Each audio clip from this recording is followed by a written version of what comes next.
Kickoff end over end. Berrios gets it just inside the end zone. He's got some steam. He's got a hole past the 30. He is off to the races. Braxton Berrios. Nobody in front of him. Berrios is going to score. Braxton Berrios. No flags on the play. I woke up this morning, got myself done. Mama always said I'd be there. Play action, bootleg out to the right. He's got room to run. Setting up, looking downfield. He's going to heave a bomb for Corey Davis at the goal line. Into the end zone. He's got it! That's a Jet touchdown! Zach Wilson unloads from 53 yards to Corey Davis.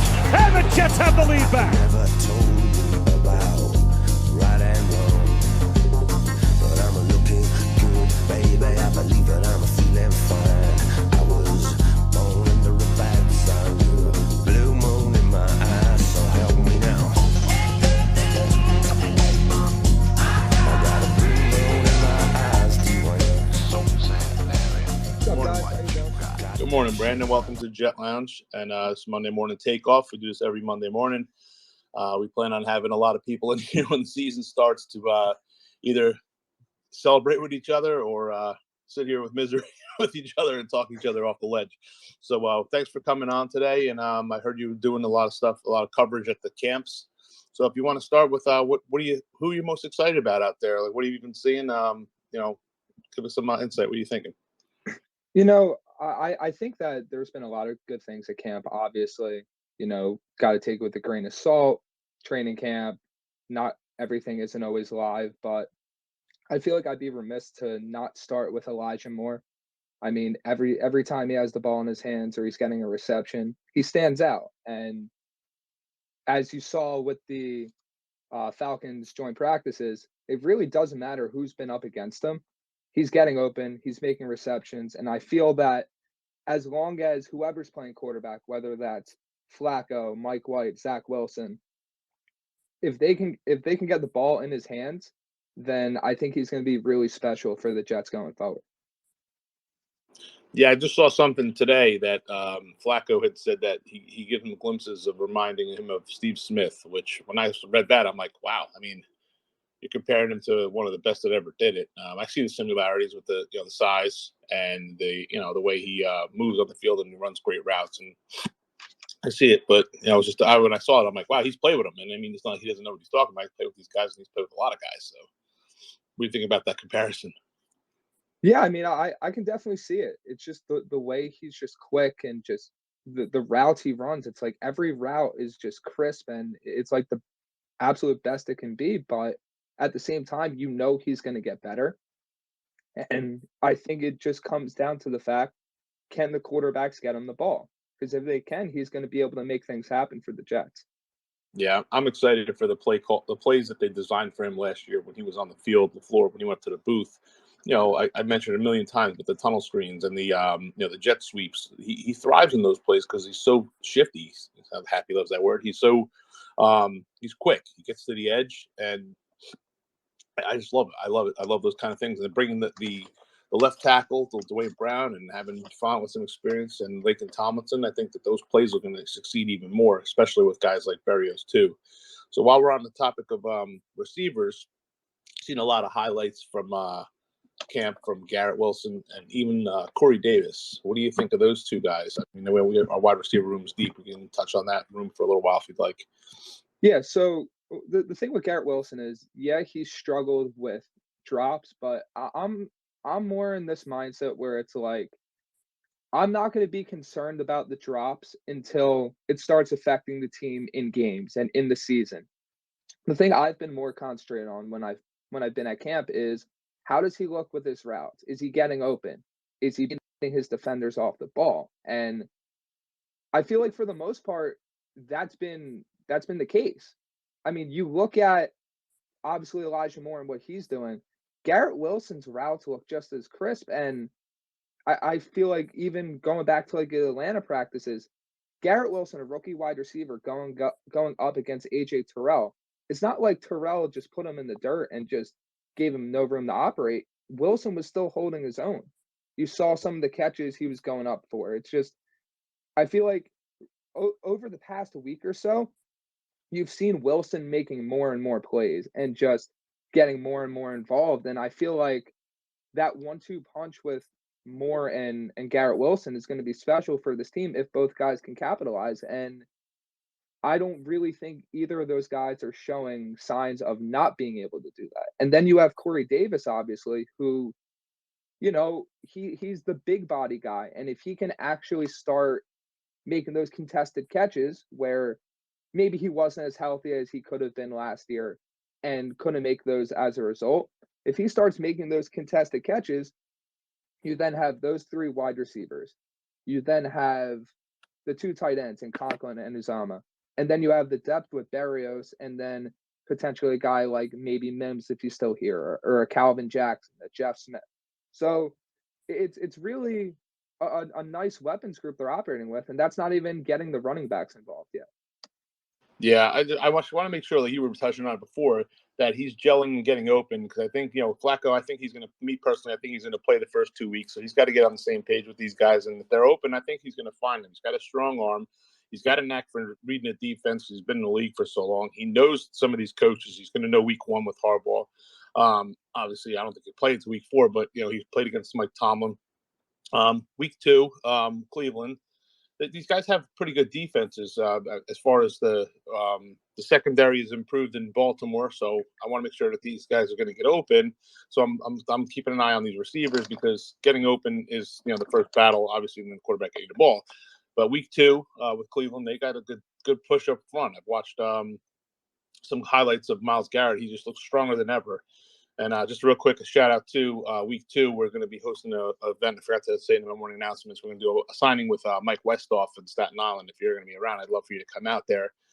We have a bar we're working with. It's called Lobo Loco in Staten Island, and we're sponsored by the Expo Gentleman Salon and Spa. So it's definitely going to be a great event. So just wanted to throw that in there. Quick shout out. But yeah, the week 2.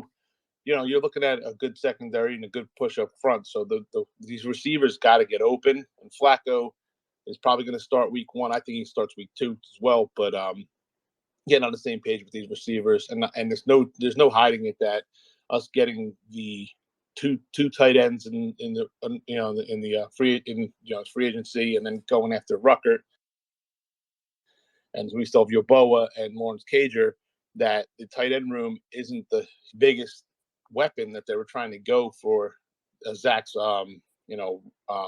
development as a security blanket.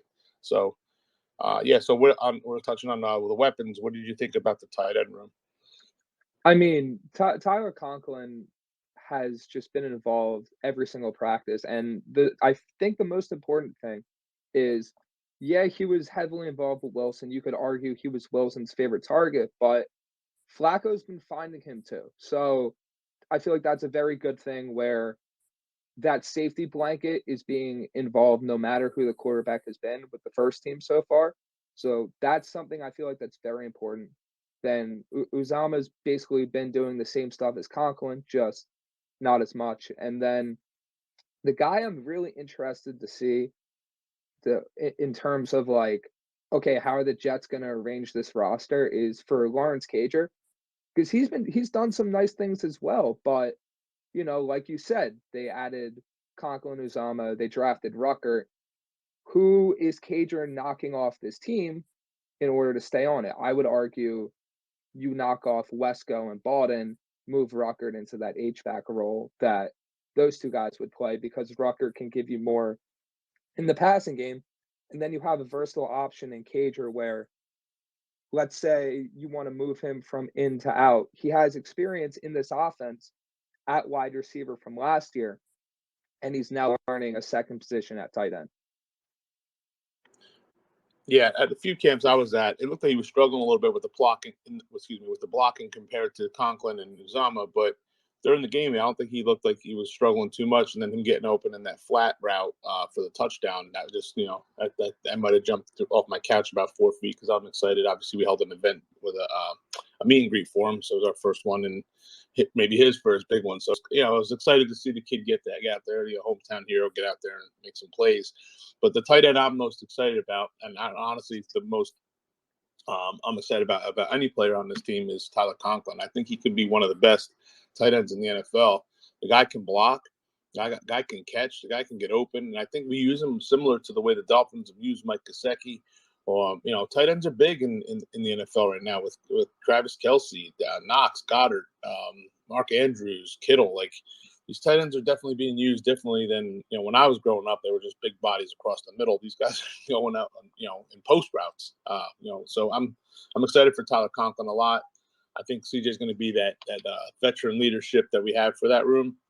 Yeah, I'm excited. I'm super excited about the tight end room. But also I wanted to touch too, because I've seen a lot of highlights that, and the one I keep seeing over and over again is the Breece Hall run. Breece Hall, that run was awesome. So I was like, it was just a little play they did. And I'm like, wait a second, no, they're playing against the Falcons, so they had to be trying. It wasn't just like, let's just go through some motions. The Falcons defense was going to be embarrassed by the Jets offensive line. So that was, to me, very, very impressive. So if you want to talk about the running back room a little bit, what are you thinking about Breece, Michael Carter? We had Zonovan Knight now, and Tevin Coleman. Do you think we carry 4 guys? And which ones do you think have impressed you the most? So obviously starting from the top, for as much hype as Breece Hall has been getting, and we'll get to him in a second, I still like what Carter's doing, because Carter brings the shifty and more elusive aspects to the game.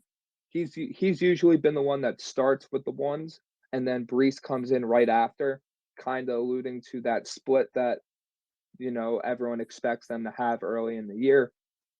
Carter's still a threat in the passing game. I know it's 7-on-7, but the one thing that stuck out to me, the last joint practice between Jets and Falcons, first play of red zone 7-on-7, Carter makes a move. He just left the linebacker in the dust and caught the ball.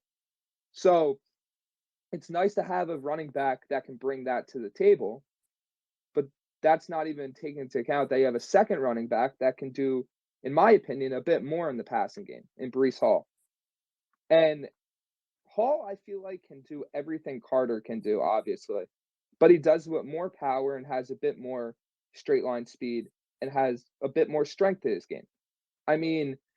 Every time Hall has touched the ball, it's just noticeable, whether he's beating a linebacker on a fade route for Flacco hitting him, or that giant 75-yard run where he sees the opening, makes one cut, and he's gone. That's the type of talent that, growing up watching the Jets, this team hasn't had that for a lot of years.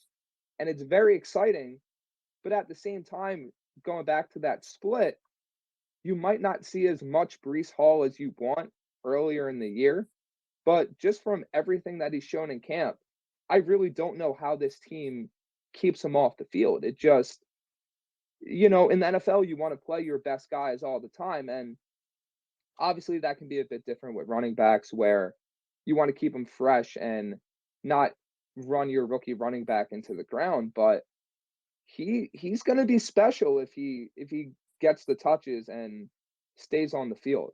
And then obviously with Zonovan Knight and Tevin Coleman, I feel like Knight's looked a little bit better. Obviously, he's a rookie; he's still learning things, but he has that explosiveness too.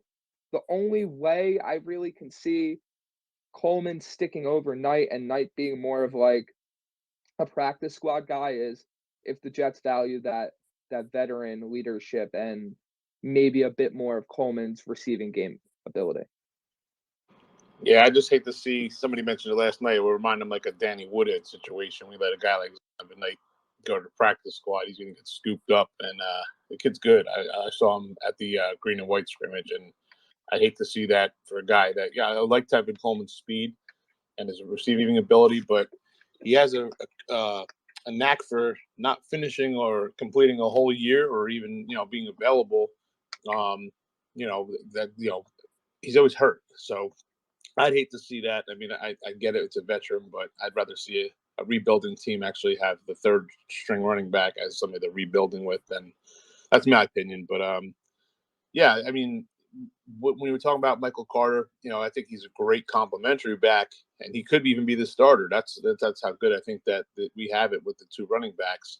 And it's something we touched on before, that he was a complimentary back when he was in college behind Javonte Williams. And with fresh legs, this guy was, 8 yards a carry. He ran for 1,200 yards in college as a senior, and he still, and he caught for 270 yards and 25 receptions. So he's definitely a dual threat. And having him with fresh legs, because that guy does not go down on the first hit. He's yard after, first hit is through the roof. And after Brees the Beast is, the size he is, tiring these guys down and bringing, and then they rotate between first and second down and put Brees back in on third. In my opinion, they, I think having that dual two-headed monster is huge. But I'm going to get to the thing we do here is we have people who raise their hands and want to speak to you or us. And right now we have Big T Rock. He's been a fellow Jet Lounge member from the beginning. So what's up, Big T? And then we get over to Steve. Good morning, Justin. What's up, Happy? How you doing, Brandon? Going on this morning? Yeah, just making a quick piggyback off the running backs. I think I heard it was on Good Morning Football. I think it was. I forgot what it was. They go the top 10 running backs. The top 10, about 8 of them now are 220 pounds or more. So it looks like there's a trend now that's going that the NFL is going back to the big back. It's not going. Obviously, there's still shifty backs, but if you look at the top 10, 8 of them are 220 and better or whatever. So that's where our fellow rookie Bryce Hall fits in, or Brees Hall. I always forget how to pronounce his name. Brees Hall fits in. I know he's 220 and better with the power to shift this and catching or whatever. So I just wanted to touch on that as far as a two-headed monster, or even maybe a three-headed monster with the other rookie that you guys are touching on, possibly being supplementing Tevin. So yeah, no, our running back room is pretty special, and Hall looks like he's gonna be a special back. But like you said, Brandon, don't, and I told people, don't push Carter to the side, because Carter ain't going anywhere. Carter's very good. Yeah, 100%. Carter is like, as much hype as Brees is getting, like Carter still showed last year, and he showed in camp so far this year, that he's a talented back, and 100% with the platoon. Like he's a perfect complementary back that has lead back ability. And I'm excited to see how the Jets deploy them, because it's been a while since they've had one reliable running back, and you obviously got that with Carter when he was on the field last year. But then to have the combination of Brees and Carter, it's going to be exciting to see, what situations are each guy used in. Is as the year goes on, do they start tending to use, Brees more in first and second down territory and Carter in third, or does Brees get a full series and then Carter gets a full series? It's going to be really interesting, and that's going to determine, other things with the offense. Like, okay, if Brees isn't on the field as much, do you maybe see Conklin and more underneath routes, because Carter is more of the in space guy, and then you have Conklin over the field, versus if you have Brees Hall on the field, is he getting some of that over the middle work and taking some receptions away from other guys?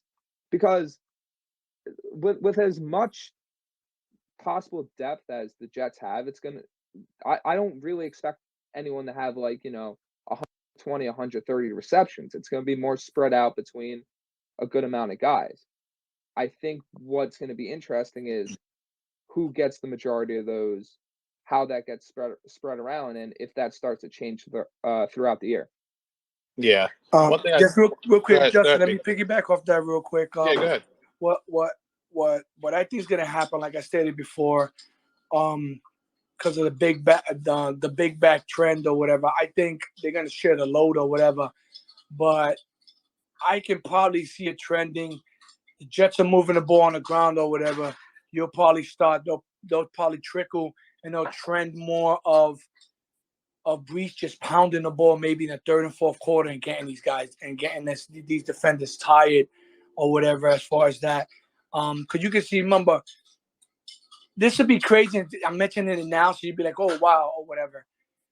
If the Jets are pounding them, remember, Carter never really Brees is now considered the breakaway back. As you can see, he got the 4.3 speed or whatever.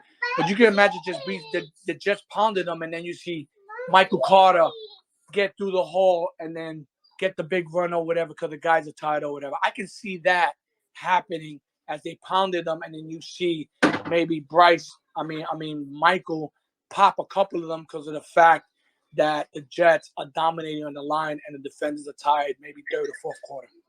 Yeah, that's why I think Big T that having those bookend tight ends and the line being secured with those screens and those jet sweeps with Berrios and adding that with Elijah Moore, that's going to add to that running game that we're talking about, tiring these linebackers out and the defensive line out. Zonovan Knight, I just want to touch back on him. I think he makes a team for what he did with special teams too. He had a 52-yard run back, so that's huge for a guy trying to make the team and then showing up and scoring a rushing touchdown on top of it. So I think he's going to get a lot of playing time tonight to prove himself. But Big T, to your testament about the size, he's only 5'11" and 210. He's not the biggest guy, but Berrios doesn't need to be out there every single kickoff. Like, the guy's going to be a big part of the receiving plays, so you can be exhausted from running a 100-yard run back, I'd love to be 100 yards, but say he runs like a 50-yard run back, he's not going to be on the field for a couple plays. So I see him taking a little bit of load off for Berrios there, but I'll get some more hands. Keep rambling on. Steve F., my man from Southwest Florida. Steve, what's up, buddy? Good morning. Morning, Ocho. Morning, Brandon. Thanks for coming on. So I got two questions for you, if you don't mind asking. Number one, from what you've seen, how does the run defense look? Because obviously we're going to be facing some good run teams and some capable backs. The second question is next Tuesday, the 30th, they got to get down to the final 53. Is there anybody or anybody's you think could be a surprise in making the final 53, or at least the temporary 53?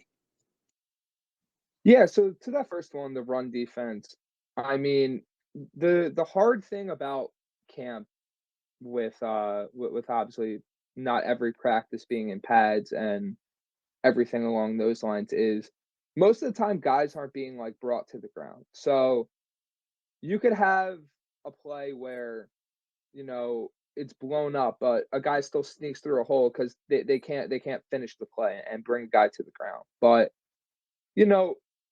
it's been I feel like a bit better than last year, to the point where it's like they're not getting gashed in practice by like runs, and like it's not like the interior is getting blown off the ball.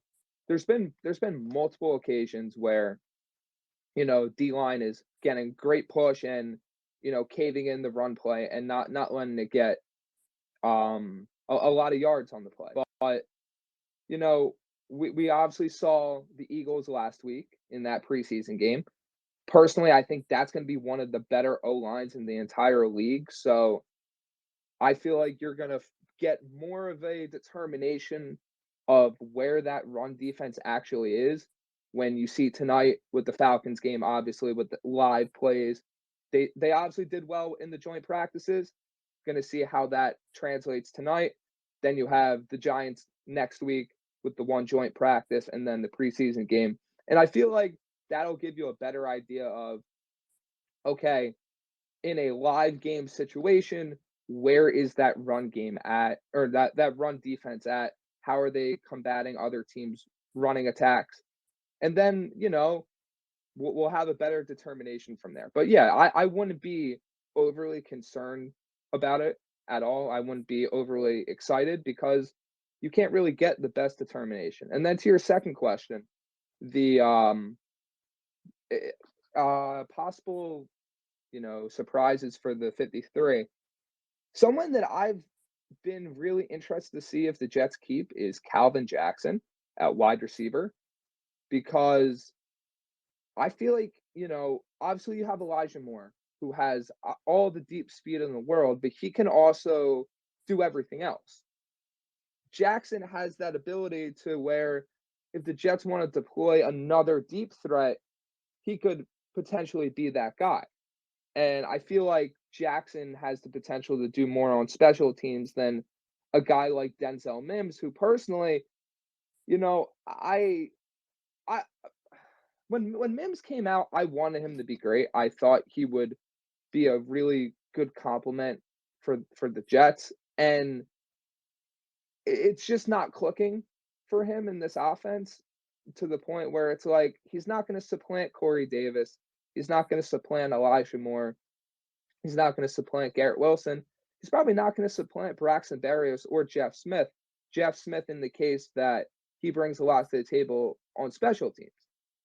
So I think with Mims also, it's a matter of if he performs well these next 2 weeks, you probably can get some decent trade value. We've all seen what Joe Douglas has been able to get out of players that, let's face it, did not exactly have the best value. And then looking at the receiver room again, I think a guy like Irvin Charles could be a surprise. He's shown flashes in camp. He's been a guy that's stood out a little bit. And, I feel like, especially like positional wise, the receiver cuts and the running back cuts are going to be very interesting. And then obviously you have defensive line too, because those are really the three positions where I would say you probably have the most depth.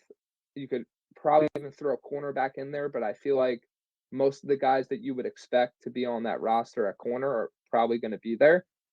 But like obviously receiver, it's like, what do you do with Mims? What do you do with these other guys that have shown up? With defensive line, it's okay, do we want to try to stash a guy like Tanzel Smart if he doesn't supplant a guy like Jonathan Marshall or Nathan Shepard, which he probably should, but it's like where does that guy slot in versus the guys we have already? Same thing with the like on the edge, like does Vinny Curry get supplanted by Zuniga, or does Zuniga get traded because of the same value situation I mentioned with Mims? It's just very interesting because you don't really have a great idea of like where these fringe guys, how the Jets are going to lean one way or the other. And, we'll be able to determine what the team is looking for this year in terms of those positions by some of the cuts they make. Yeah. Can I jump in just? Yeah, go ahead. And now I wanted to do a segment, but go ahead. Go ahead, Happy. Piggyback on that. Go ahead. Yes, go ahead, what's up, Brandon? Just wanted Gentlemen, to, have a great show. I'm gonna go get a haircut. I'll see you guys later. All right, so you get the beard lined up, man. 1.5, all right? Yes, sir. I got it. What's up, Brandon? How are you, man? Good. How are you? So I actually was just going to ask you about Zonovan Knight and Calvin Jackson, but you covered that.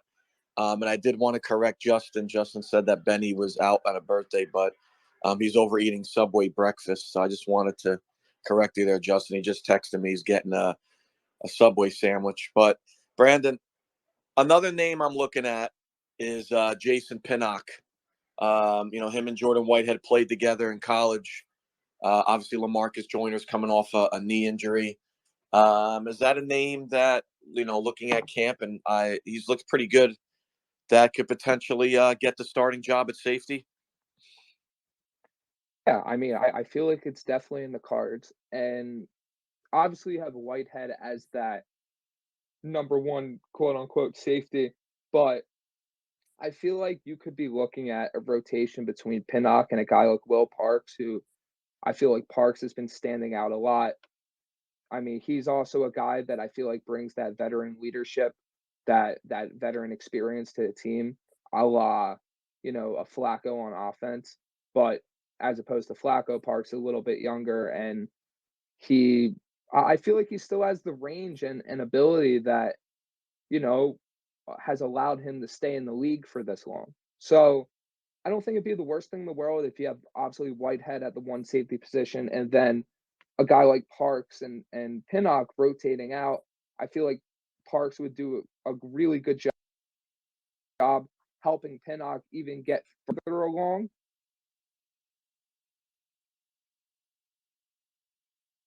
And then, looking at the roster a bit more, you have a guy like Tony Adams, who, I mean, from all intents and purposes, he's been showing a little bit too. So he could be a guy that potentially makes a run at that spot too.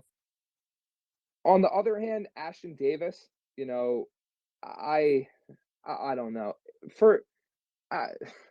He really hasn't stuck out to me. I don't really see his place on this team.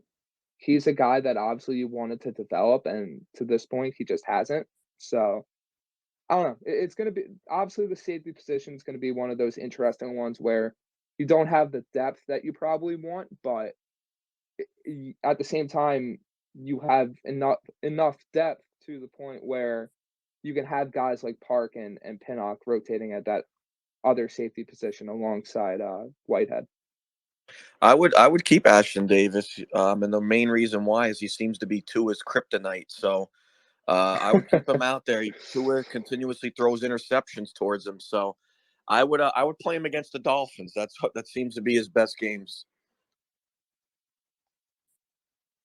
Yeah, I mean, your designated Dolphin interception specialist. That'd be an interesting way to deploy a defense. All right, I want to do something that we do here in Jet Lounge is we do a go around the room, and kind of touch off of what the topic we were just talking about. And then Petty, we'll get to your hand in a second, buddy. All right, I just want to go around the room, get some people up here to be some speakers. I invited a couple people. If you have never spoken at Jet Lounge, I said just a couple invites to speak. Come on up. Don't be afraid to talk. Nobody's here to judge, but we'd love to hear your take on it. But who is your underdog that you're rooting for to make the team? There's a bunch of guys that are on the cusp of getting cut. Maybe that you're not sure they're going to make the team or get cut, like a Denzel Mims. There's Justin Hardy. DQ Thomas. The guys that that you think that might get cut, but you like what you saw from them. So I'll go first, and then we'll go over to Happy and Brandon. I'm curious what they do with Rashad Wildgoose. I think he looked pretty good in camp, and he had some good plays with the Eagles. And I mean, I know our cornerback room is kind of deep with Reed, Sauce, Bryce, Michael Carter II, Brandon Eccles, and Jalen Guidry. I think those are solid ones. So I don't think he makes it, but he's one guy that I like to see. So I'm kind of rooting for him. And obviously Calvin Jackson, but I think he makes the team. So I don't think that I'm too worried about that one. But I'm going to say Rashad Wildgoose. Happy, who do you think? Who's your guy you're rooting for? You don't think that will make it? I guess Jonathan Knight, the undrafted running back. I like what I see out of him. So I do hope he continues to get more playing time because I think he definitely could be, would be better than LaMichael Pirine and Ty Johnson. So I would like the nice storyline with the undrafted kid, and Benny's here. Benny, I hope you enjoyed that Subway breakfast, man. If you want to tell us about it. Good morning, Benny. Good morning. What up? We're talking about who you're rooting for that's on the cusp of getting cut. So you want to see the team make the team for the 53-man roster. Brandon, Benny is my usual co-host for the Monday morning show. So Benny, welcome Brandon here. He's from the Jet Insider. So what's up, brother? How you doing? Doing well. So Brandon, if you want to just say who you're rooting for to make the team that you think. I think you said Calvin Jackson was that guy before, but just to reiterate, who do you like to make the team that's on the cusp? Yeah, obviously Jackson, but I want to see personally Irvin Charles make the team. I think he's I think he's shown a good amount. Obviously, not sure who in that wide receiver room he would supplant, but I feel like it'd be nice for him to make the team. All right, Benny. Surprising. Surprising, very surprising. I love what I've been seeing out of Lawrence Cager. I don't think at the end of the day he makes the roster because he made the roster any time in the past few years at our tight end position, but he's been making plays. I like that he's very athletic. Obviously, going from wide receiver to tight end, so he shows that athleticism. He has the big body, but I just think he would be a really good piece. But I'm rooting for him, even if he doesn't uh, necessarily play here.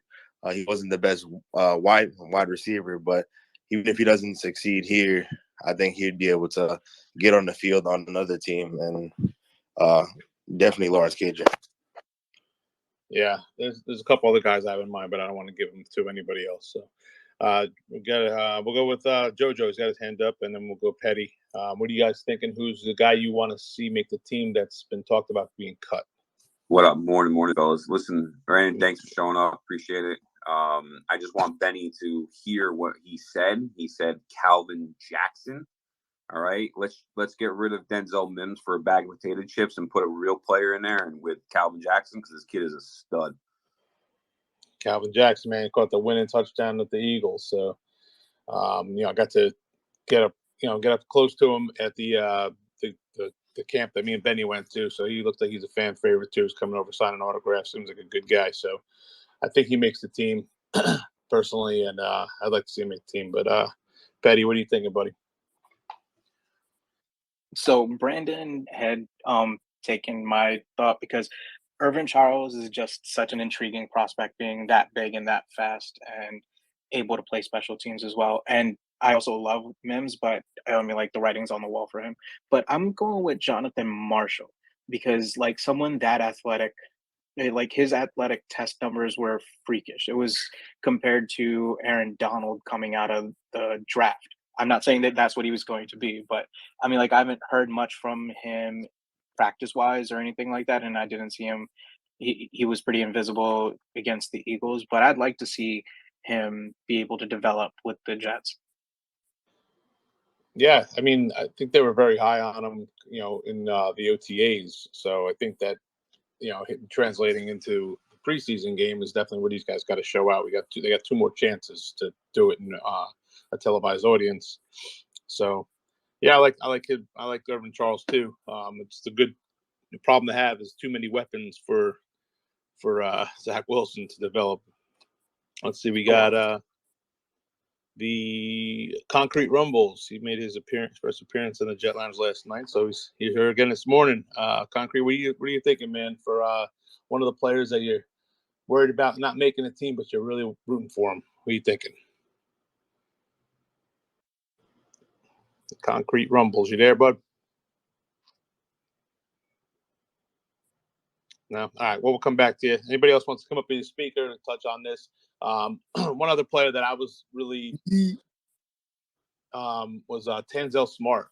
I thought he played a really great game with John Franklin Myers not playing and battling, getting the pressures to the through the line. He was in the backfield. He had some good numbers, pressures and sacks. Tanzel Smart looked really good. So I'm curious to see what he does in the next two games. And I mean, I know the defensive tackle position with Quinnen Williams, Sheldon Rankin, Solomon Thomas, Jonathan Marshall. Franklin Myers, is he going to be the defensive tackle or is he going to go, play between the end? It's going to be a tough run for Tanzel Smart, but the way he showed out last game, I was super impressed with them. But Brandon, what are you thinking about the defensive line? I mean, that's such a deep roster. Hate to see us get rid of any of these guys. They all look like they can be good pieces on other teams, and don't want to see anybody pick these guys up. And we could have had them, but do we think we keep JFM in the middle? Is he going to go to the end? What do you think about all this defensive line stuff and the movement about what you've seen at camp with the defensive line? I think JFM's going to be in that same thing he's been doing, where he goes from in to out, and I feel like they really like him as that versatile piece. If you've been looking at it as well, they've been doing the same type of thing with Michael Clemens, who has obviously stood out at camp. They've been using Clemens as that type of backup to JFM, quote unquote. But yeah, speaking to that depth, I mean, between Tanzel Smart and Marshall, and then you have the guys like Rankins and Shepard, and then obviously Vinny Curry's been hurt. Unfortunately, I'm not so sure about his prospects to make the team, considering that he hurt his hamstring again.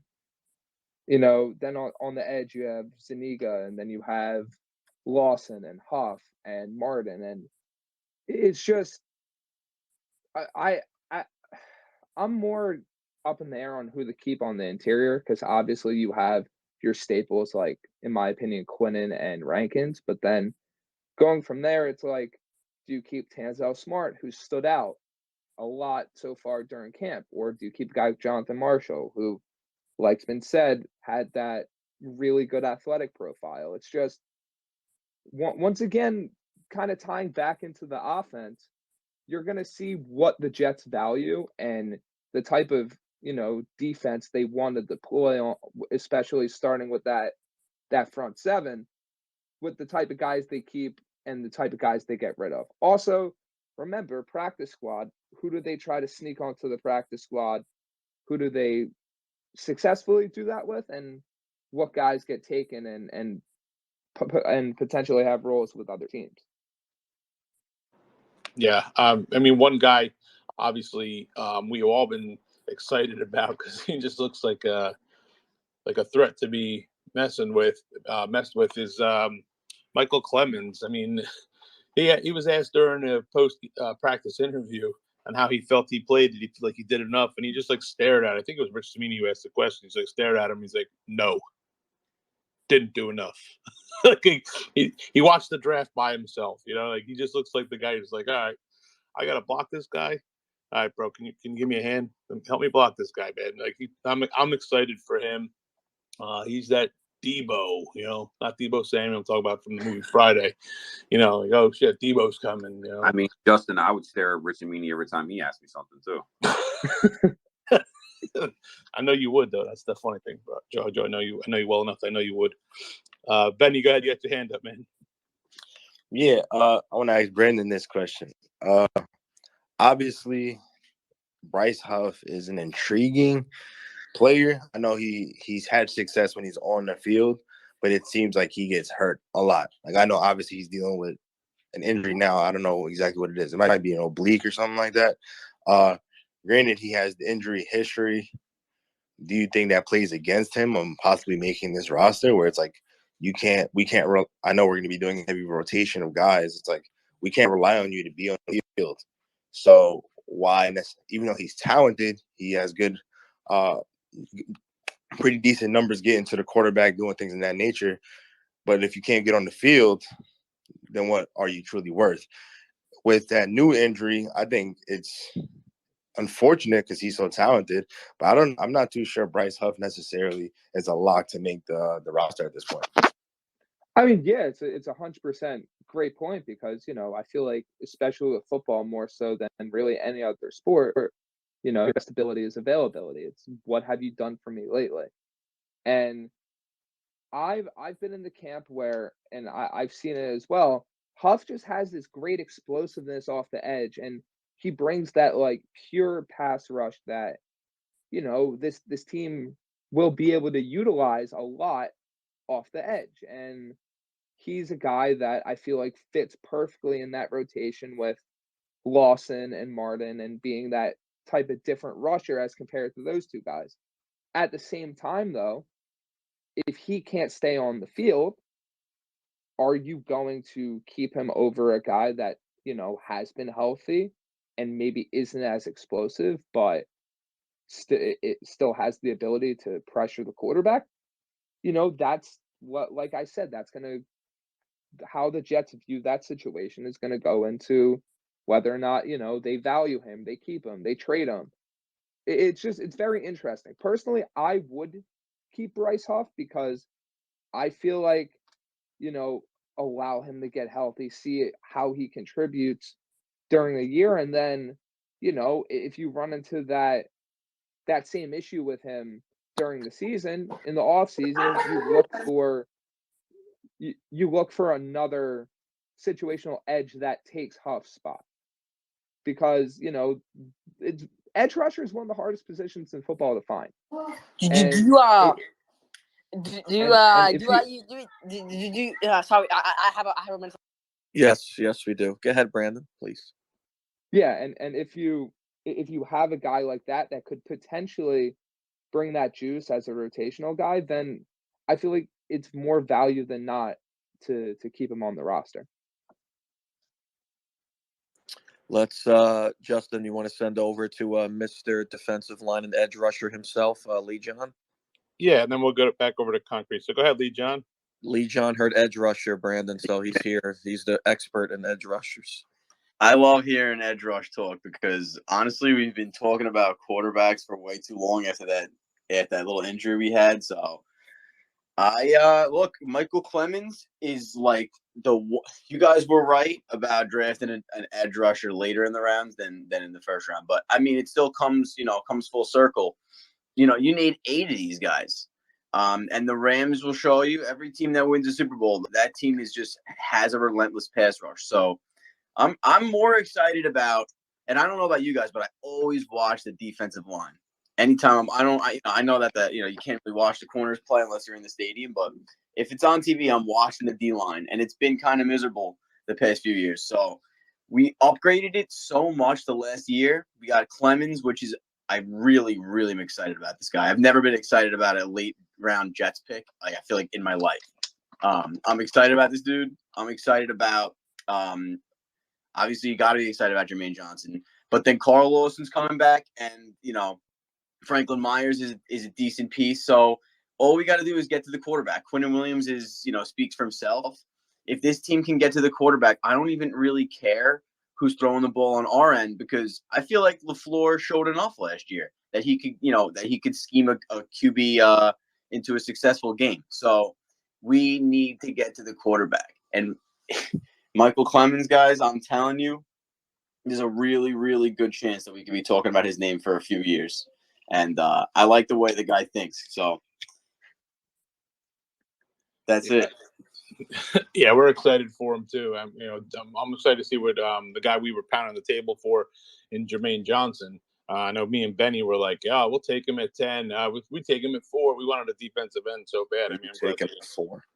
The only problem with Jermaine Johnson is he takes a little too long to get to the quarterback. Like a lot of his sacks were, quarterback moving up in the pocket and the play kind of almost about to get extended. So I think Michael Clemens, the dude is a straight line wrecking ball to the QB.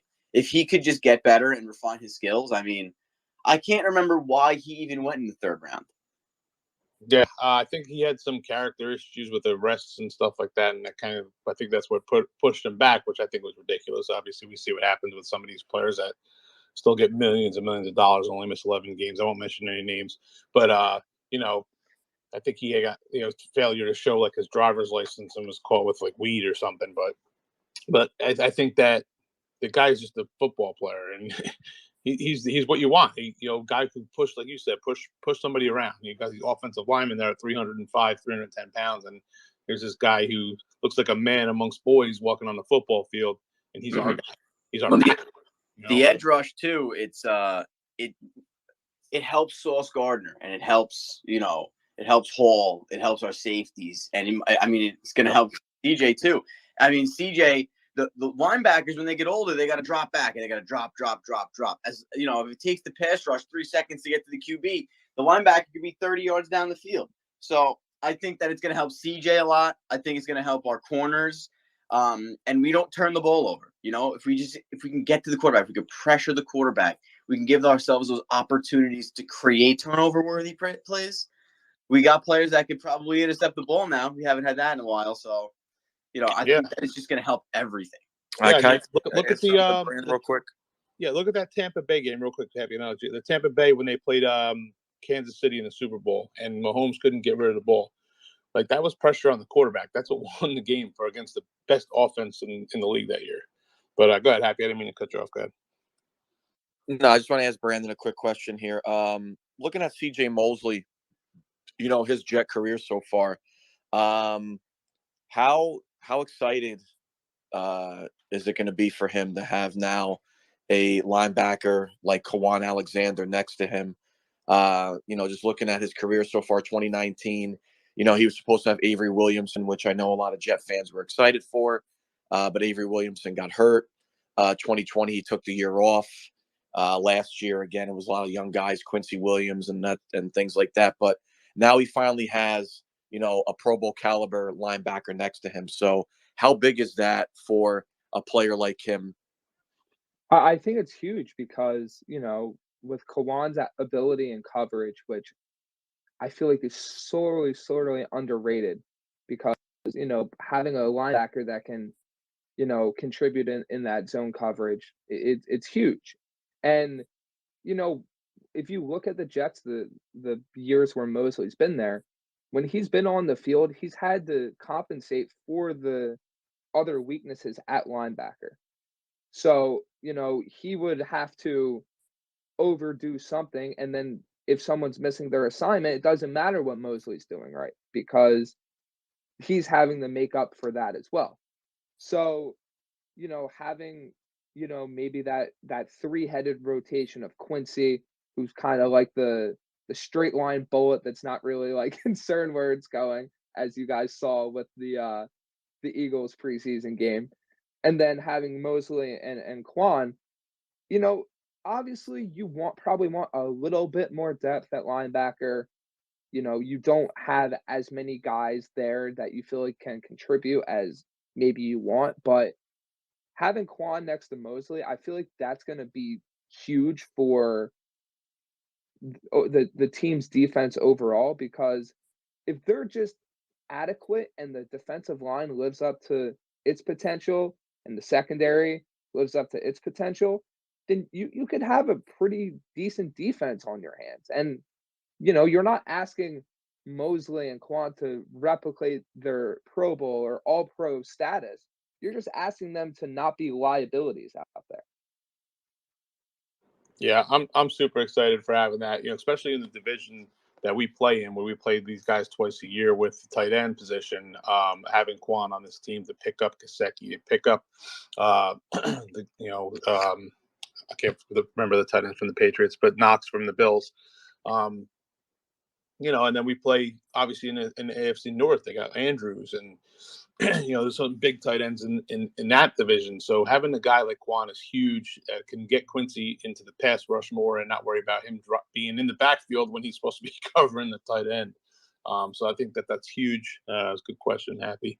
But I got the hands up. Let's go over to Concrete, then Mark, and Petty, then Benny. So Concrete, we asked you before, who were you excited about to make the team that's on the possibility of being cut before, if you want to answer on that. And then if you have a question for Brandon, go ahead with that, man.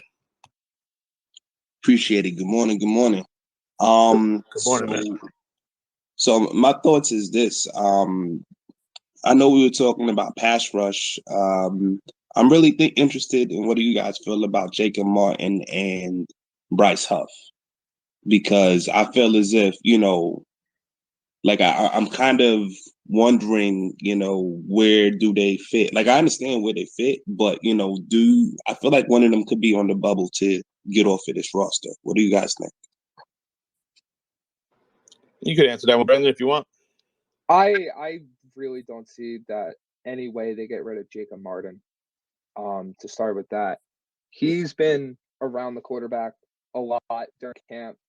He's shown a lot in my eyes to the fact where, they just gave him his contract. I know that's not always a guarantee for a lot of guys, but even on top of that, he's looked good enough to where I would be insanely surprised if they got rid of him. I feel like Huff's more of the guy on the quote unquote roster bubble. I personally wouldn't get rid of him, but I don't think that one's out of the realm of possibilities. I feel like he has the bend and the ability to get after the quarterback, but like what was asked before, he hasn't really been able to stay healthy recently, and that could play a huge role into the fact that, he might not be on this team because of reason like that reason or something else, where maybe another guy at edge stands out more and the Jets are like, okay, we can get something of value for Huff. Let's just move off of him while we can. Yeah, I think Zuniga's been showing up, and I mean they've been touting that he's been doing such a great job that I think Huff is more on the bubble than Jacob Martin. I mean, obviously they just picked him up and they wanted him for a reason, knowing they had some of these other guys and he owed some more money. I think they take too much of a hit for him to go anywhere. But yeah, I think Zuniga's been showing up. So, but real quick, Mark, I'm going to get to you next. Benny said he's got to hop out. He just texted me, so he got one more question and he's got to go. So go ahead, Benny. Yeah, I don't know, for those of you guys who don't know, the main reason why I'm not really here present today, it's my girlfriend's birthday, and she would freaking kill me if I was sitting here on my phone all day. I prefer it though. But it is what it is, you know what I'm saying? But my last question for you, Brandon, is obviously you've been at camp. I think one of the biggest question marks still on the team is that free safety position. Speaking to a lot of it, obviously, I was excited also for the possibility of Jason Pinnock being able to fill in for that spot. I like his athleticism. I know he's a corner turning into a safety, so it's a little bit of a transition, learning the game from that position. I know that's still kind of like a weak spot, but it looks like Joyner's probably going to get the nod. But I don't know. Like, I feel like that's still a question mark on his team. I know a lot of fans. I'm not in love with the idea of Joyner being that free safety starter, but I don't know. Just how do you think that position battle has played out so far in camp?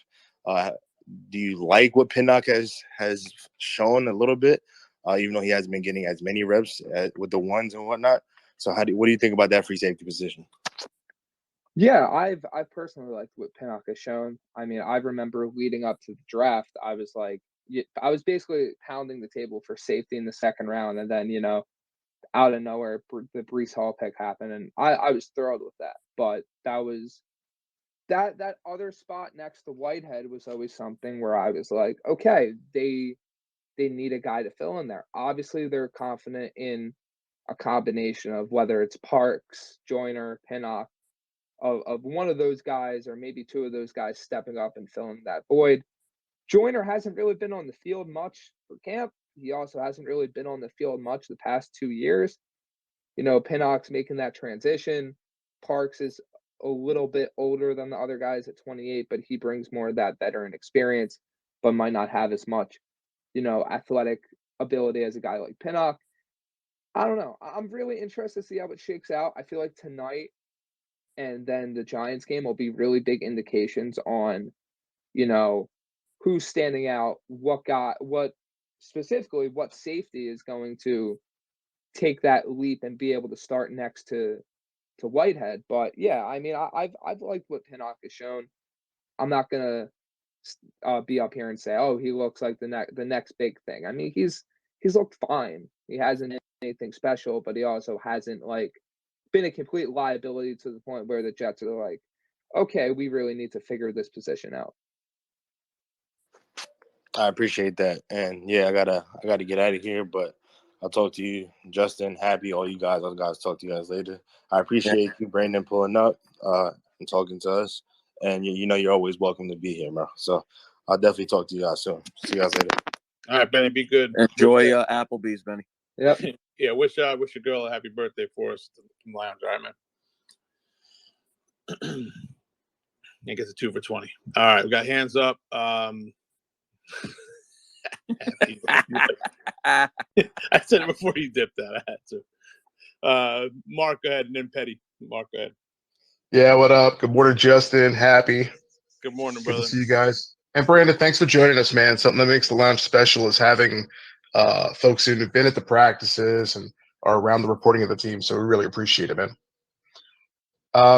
My question is, I mean, obviously we got fans in here. There's a lot of knowledge, a lot of deep questions this morning.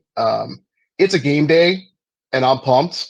I'm curious to hear from you what you'll be looking for in the game tonight, knowing that some or all or some percentage of starters will be playing. What will you be looking for in the preseason game?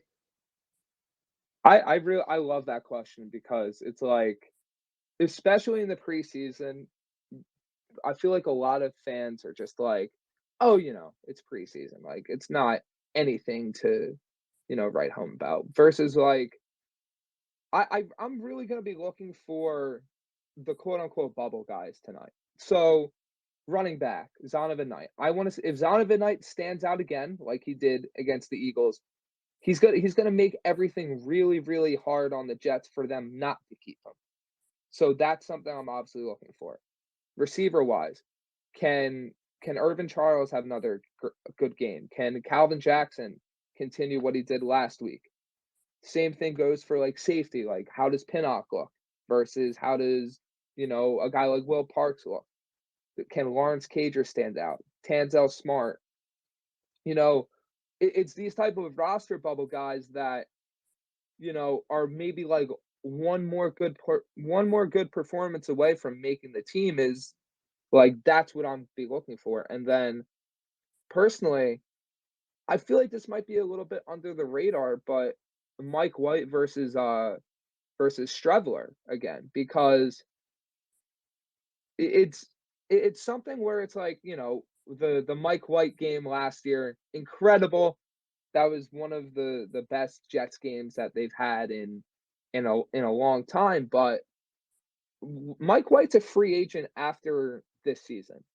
And if Strebler does enough to the point where the Jets are potentially comfortable having him behind Flacco, maybe you can recoup a pick with Mike White and get value for him while, it's still high or relatively high to what Mike White brings to the table. Personally, I would not expect that to happen. I feel like Strebler is more of that practice squad guy, but it goes to the point where I'm excited to see what the roster bubble guys look like, who stands out, who hurts their prospects to make the team, and then you go into that week 3 game and you're looking for even more of that. Yeah, I'm excited. The one thing I am concerned about, I'm not going to lie, is the field conditions. With it being raining all day, and now we have a game tonight. It seems like every preseason game I go to. I went last year to the Eagles game. They had to actually delay it because it was lightning and so much damn rain. It like the skies are dumping water. So I'm just praying, and I'm gonna my lips to God's ears that we can stay away from the injury bug tonight with it being so crappy out. So with that being said, I personally don't see Joe Flacco playing, and I don't want him playing. And do you want certain players to not play tonight, the starters, because of that, the field conditions? Obviously, what we saw with Zach last week, and I want to see our players play. It's football, but at the same time, I don't think you play Joe Flacco, who's your starting quarterback in our, right now. So, what do you think about sitting some of these guys, Brandon? So personally, for me, guys that stand out that I feel like shouldn't be on the field, Flacco, obviously. I personally wouldn't play Breece Hall or Michael Carter. Obviously, you want to get them work, but like you said, field conditions. And MetLife, hasn't exactly always been known for the best field conditions, best turf conditions. My mind always goes back to the 49ers game from at this point must have been like 2 years ago, where they had like 3 guys tear their ACL. Yeah, Solomon Thomas. Solomon Thomas is one of them. He's one of our guys now. Yeah. Yeah.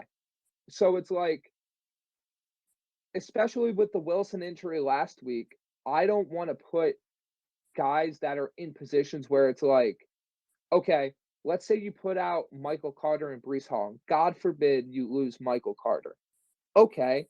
Now, yeah, you still have Breece Hall, but now you're having to rely on Zonovan Knight and Tevin Coleman in a way that you weren't planning on it. And obviously it's football. Injuries are going to happen. It is an inevitable part of the game.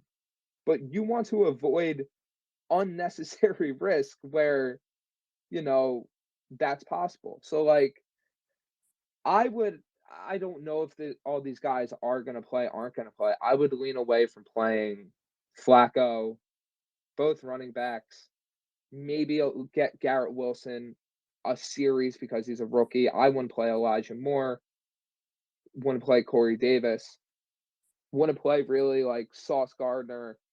Wouldn't play Jermaine Johnson or Carl Lawson should not be anywhere near that field tonight. I know he wants to play, but there is, especially with him coming off the injury last year, I don't want him anywhere near a quote unquote damp or not great field conditions.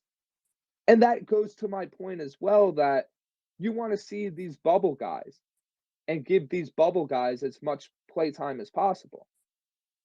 So it's just a matter of, weighing, okay, do we want to get our guys reps and get them comfortable at the potential risk of injury because, of rain and everything? Or do we want to get a better look at some of these guys that are fighting for a roster spot and save our guys to maybe play a little bit more than they would next week because the field conditions are a bit better and it's a little closer to the season. Yeah, I agree with you 100% on this. I really do. Especially since we just had 3 days of practice with the same team. So how much are they really going to be out there saying, okay, this is what he can do against this team? If we didn't have these practices, that's a different story. But look at the Los Angeles Rams. They don't play their starters at all in the preseason, and look what they just did. So granted, they're not in a rebuild like we are, but I want to see the guys that are on the bubble trying to get the playing time. I want to see football. Don't get me wrong. I'm going to be at the game, but as far as being a Jet fan and wanting the best for the team moving forward, I can't justify playing the key pieces like you just said in shitty field conditions. Excuse my language, but like you said, MetLife is just notorious for injuries. And why even chance it for a preseason game? But go ahead, Petty. Hey, so personally, I actually want to see Irvin Charles have a Victor Cruz type of game today, if that's possible. But I wanted to ask what your expectations for Quinnen Williams would be this year, because he's finally got the edge rush help that he needs to truly flourish. But I mean, he's also in a contract there, and we want to be able to see if that's the guy that we invest in heavily to be a part of the future of this team. I mean, based on what he showed off camp, Quinnen should be in for a really good, if not, quote unquote monster type year, because he finally has the edge help, and as long as he has another guy on the interior with him, whoever that is, and with as much depth as this defensive line should have, that shouldn't be an issue. Quinnen should get a lot of one-on-ones, and if a team is, I'd say personally dumb enough to leave to double team a guy like Quinnen, you're leaving a guy like Carl Lawson in a one-on-one, which you don't want. You're leaving guys like Jermaine Johnson or possibly Clemens or Martin in one-on-one. So I think Quinnen, as long as he is healthy and stays on the field, he should be in for a really good year. Numbers wise, I couldn't really give you the best possible guesstimate on that based on the fact that the Jets rotate their D-line so much, probably more than I would personally like. But in terms of the fact that, team isn't always playing their best front seven all the time. But I think Quinnen should be in for a pretty good year. Yeah, I think he's going to eat this year with having the edge rushers out there, with Lawson staying healthy and Jermaine Johnson added and Jacob Martin. I think that opens up from him getting double teamed in the middle. And I like to see him put up, I'm going to throw this out there because I have to, Joe Klecko type of numbers. Speaking of our Hall of Fame inductee soon, hopefully, fingers crossed. But yeah, I'd like to see him eat in the middle. Guys like Michael Clemens on the outside, Zuniga's who's having a good camp. I think that John Franklin Myers and Quinnen are going to eat, especially Quinnen's. I think he's going to be earning some different paychecks soon. Am I right or wrong? So we know how that goes. Sheldon Rankins, I think Solomon Thomas has been working real hard. I think that interior line is really going to thrive in this system now. If we can keep them healthy and rotate them in. I know he said something about a pitch count type of thing. I don't see them not putting their best players on the field in certain situations, but hey, if Quinn could get a rest and then come in against a tired lineman in front of him, good night. You're going to be backing up on your heels all night, and he's going to have come in after Michael Clemens just roughed him up. I just think that's going to be a good recipe for success for Quinnen this year. Mark, go ahead. Yeah, thanks, Justin. So pass rush was an obvious area of need from last season. And it almost felt like the Jets overcompensated with like free agency and the draft to try to address the pass rush. But, I'm also concerned about the run fit. And I know you mentioned earlier that in these practices where it's just shells, you can't quite see how effective the run defense is. But I guess my question is, heading into Atlanta, if the run defense looks putrid, do you see the Jets trying to add a DT to the room that's a run fit in the 4-3? Or do you think they're going to trust the scheme enough to kind of roll into the regular season with what we have? I mean, I don't see how they couldn't look into it, especially after, the Eagles game last week.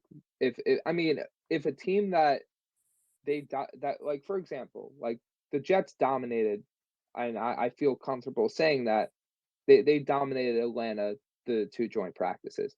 If Atlanta comes out and is able to get really good runs and is able to drive the Jets off the ball and the Jets can't stop the run, you have to look into that run stopping defensive tackle type of player. And I trust Joe Douglas enough to find a guy that is good enough to, hold down that type of position. But, you know, who does that run stopping defensive tackle take off the field? Whose roster spot does that guy take? Everything is tied into each other.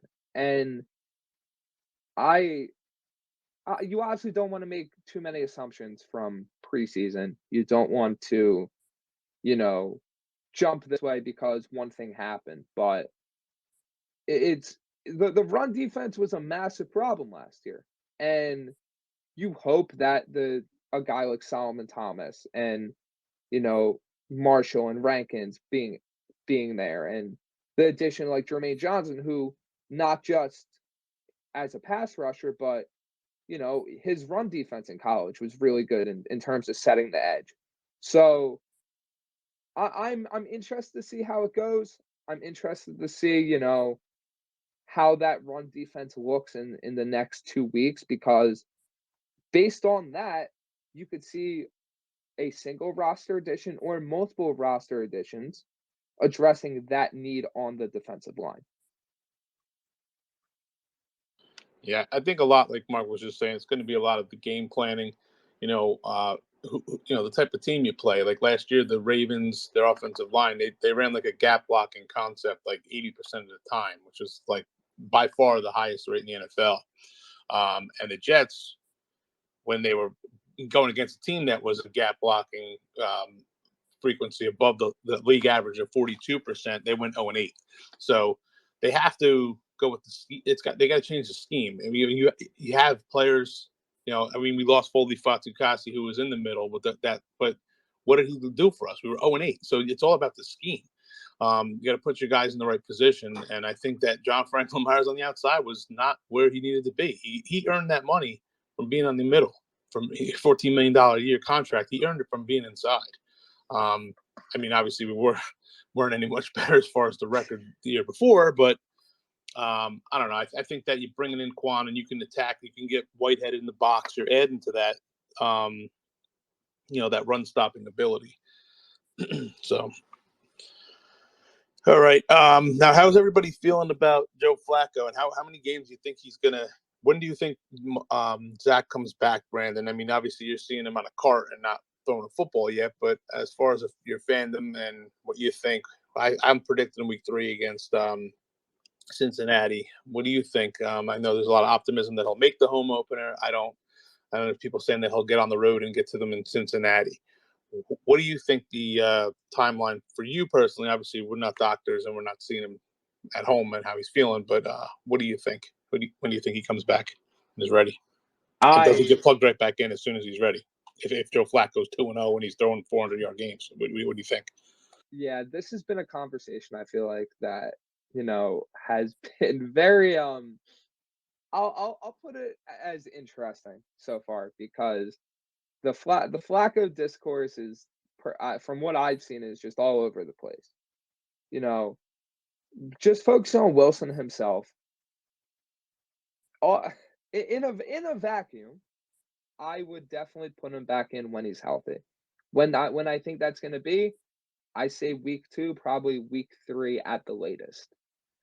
The problem is, in this situation where Flacco somehow starts 2-0 and he looks good, Flacco's this, in my eyes, this stopgap quarterback that can win you a few games and keep the offense operating, keep the offense moving versus, the Luke Falk, Trevor Siemian era where, it looked like an offense from like 50 years ago. It's just, if Flacco has your team 2-0 for a team that hasn't won much, if at all, in September, for a fan base that, has been starving for winning football and seeing the team going in the right direction, you have to consider, okay, how does it look pulling our quarterback that started 2-0 that has the team moving in the right direction? How does that look to the locker room? How does that look to the fan base? These things have to be put into consideration. But the massive problem with that is you have to see what Zach Wilson is this year. Point blank. You can't go and finish this year and be like, we still don't know what Zach Wilson is. Because then at that point, you start running into the same issues that the Sam Darnold era brought. And I'm not saying in terms of the team itself, but you would have a quarterback going into his 3rd year. You're not knowing what's happening, depending on where the team finishes, which, you never know, but you could be in a position to either select or trade up for a quarterback that, in all likelihood, this quarterback class is going to be better already than last year's, in the fact that you have the kid from Alabama in Bryce Young, the Ohio State quarterback in Stroud. I'm not saying that this is where the Jets are going to end up, but, if Wilson doesn't pan out, there will be a veteran option. There will be a rookie option that you can go with. And that's why it's so paramount to figure out if Wilson is the guy. And, Jet fans hope he is. But you need to give him that time to play and let him, quote unquote, develop and see if he can become that guy. The only problem is you can't yank, in my opinion, the guy that gets you to 2-0 and has the team moving in the right direction. It's like a double-edged sword because you're hurting the team but helping the team in that situation.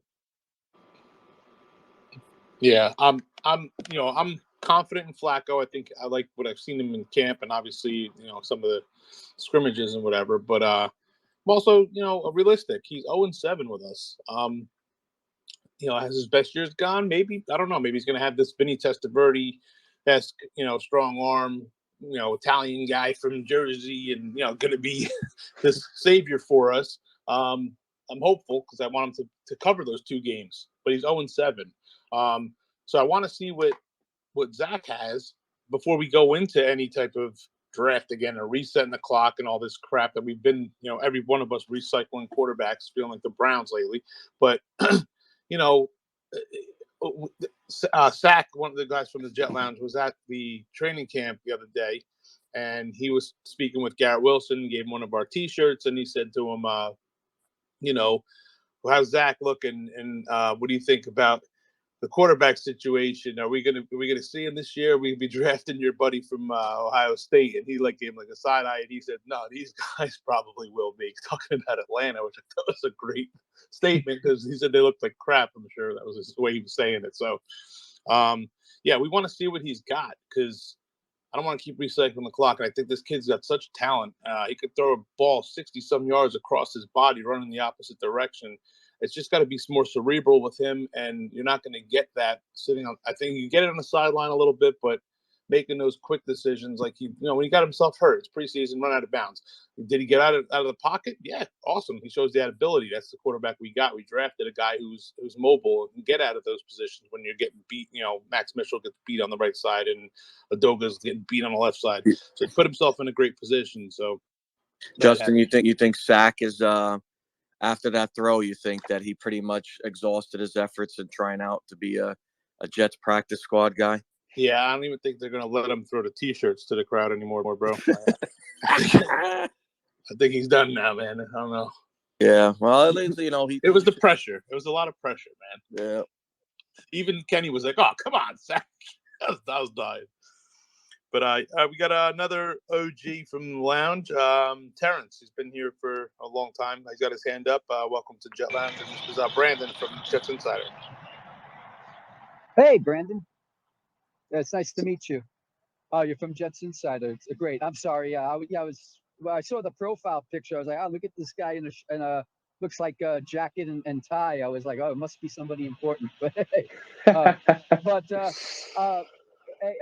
anyway, yeah, I just got in. I took a little break from work, and I just, I know Happy's like me. We're kind of tired of the whole Flacco thing, but at the same time, the whole debate about it, to me, when I definitely don't want Zach to be rushed. And if that means he's got to wait a week or two, that's fine, and at the same time, I'm happy we do have a professional like Joe Flacco that still is capable of winning games, provided he has a cast around him, which I think for the first time in a long time, we do, like both in the running game, in the passing game, with the addition of the tight ends. And also, I don't know how it happened, but we're so deep now, on defensive line and just all those pressures. Now, it's only the preseason, so I don't want to make any predetermined, predictions. But to me, this is Zach's team. The only thing I differ with Happy on is, when Zach is back, he's got to prove that he can run this offense. I mean, I can't go the entire season without any second year jump that we should be expecting. So now, to me, I don't know if Brandon, I don't want to put you on the spot. I don't know if you want to, comment on this. I mean, yeah, I want Zach to have time to show the fan base what he can do. And I don't want to really start talking about next year until, next year comes. But there is going to come a point in time, and the fans will know it, the media will know it, the players will know it, whether or not, Zach is basically leading this team. And I think, like you said, Justin, it's a cerebral thing. He has all the skills. Can he process it fast enough? And so to me, when he comes back, he's got to get the reins, regardless of how well Joe Flacco plays. But I also feel like at the same time, if Joe Flacco proved in 2 or 3 games that he could move the offense, and after like maybe 6 or 7 games, we're kind of stuck in the mud, and it's apparent that there's something that he still needs some maturity, then I think there comes a point in time where Zach does need to sit again for a couple of games like he did. And I really don't want that to happen. I want Zach to basically hit the ground running as soon as he's ready and start showing that talent that we know he has and take that second year jump. But, that's the one thing that I just think the organization owes it to the fans that there comes a point in time where we all want Zach to basically show that he's capable of leading this team. But there comes a point in time where if the team is competitive and we're like basically a Ferrari with a lawnmower engine because of one player, and it's evident not over 1 week or 2 weeks, but let's say 6 or 7 games. We'll have that discussion at that time. But right now, to me, Zach's the guy.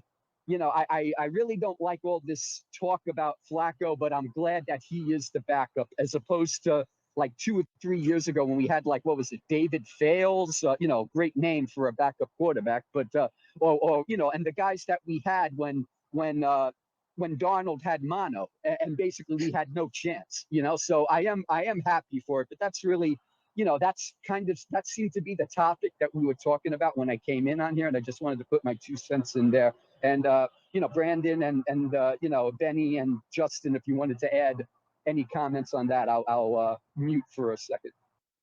Yeah, I feel like that's the perfect amount of like nuance in the situation. That I feel like that's been the way I've been trying to look at it, in the sense that, you know, Wilson is the guy that the Jets need to get the look at. They need to determine, is he our guy or is he not?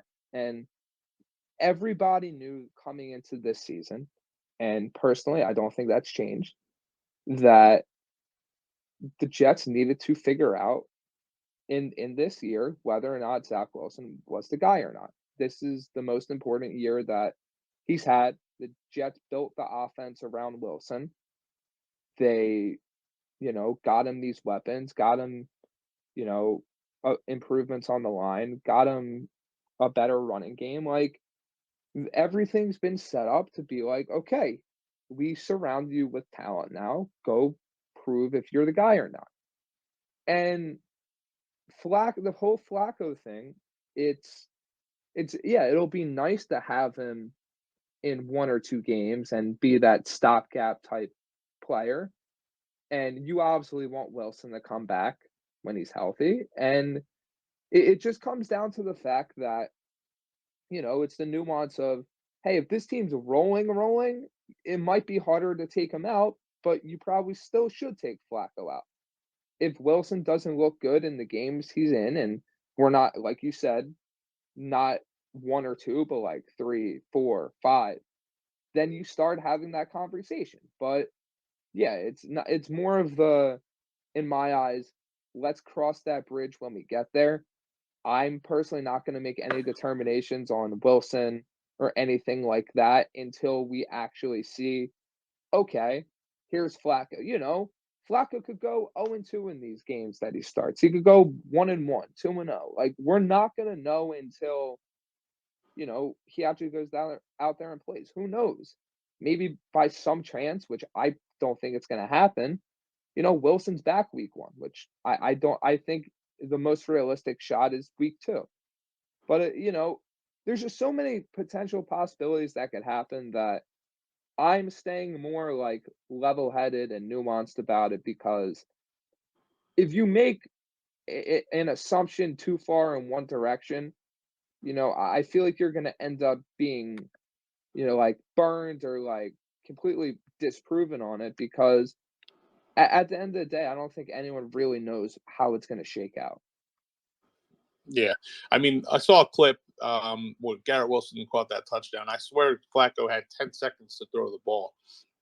I mean, obviously we're talking about practice and the Falcons, but still, like, if Zach can get that kind of time where he can make those decisions and see the field a little bit longer,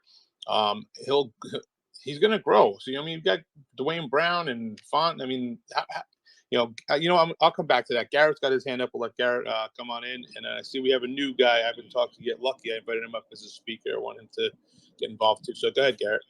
Hey, Justin, thanks. I'm going to keep this brief. I think my phone might cut out soon, but I've been to the belief that if Zach Wilson is healthy, he doesn't need to practice before he comes back in. I know a lot of people disagree with that, but if he is 100% healthy, he's the leader of this team. He needs to be playing in that game, and I think it sends a strong signal to have him suit up week 1 if healthy. The big caveat there.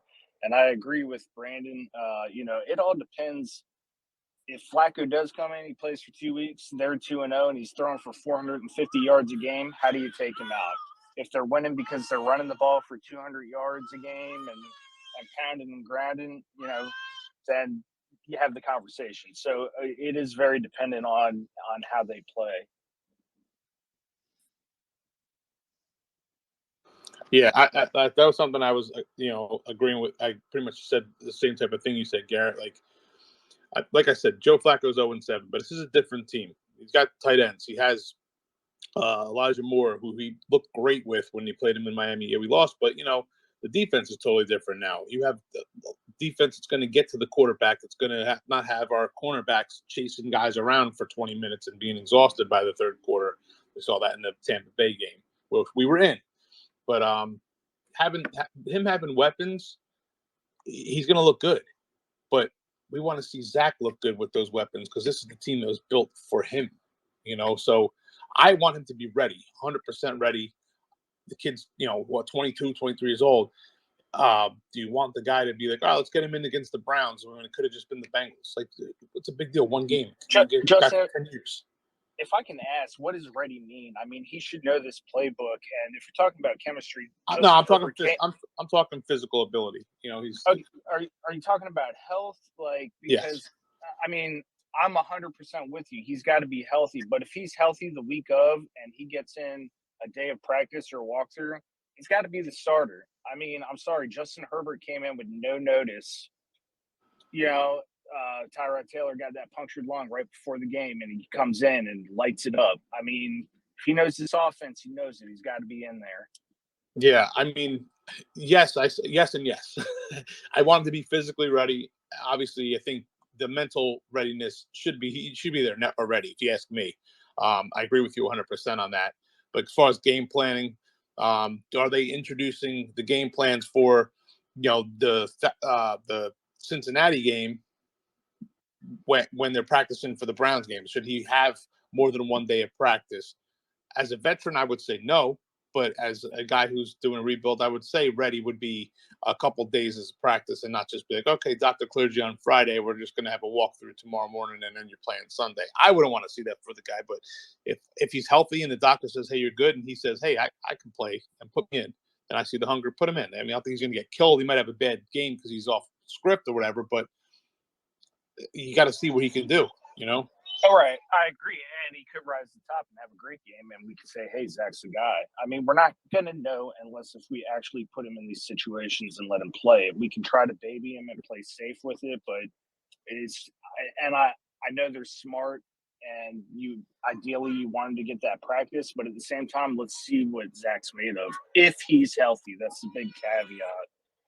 Yeah, I agree with you 100% with that because I think that he has that ability to play backyard football. We saw it with the Titans, but he just told Corey, just keep going, I'll get you. Like he did it with BYU, off-script plays where he's running out of pocket, hurdling guys. And, he's got the ability, the athleticism to make things happen if plays break down that he just, I was supposed to throw a 5-yard curl and the guy went to the flat. Let me run the ball, So I think that he's got that ability.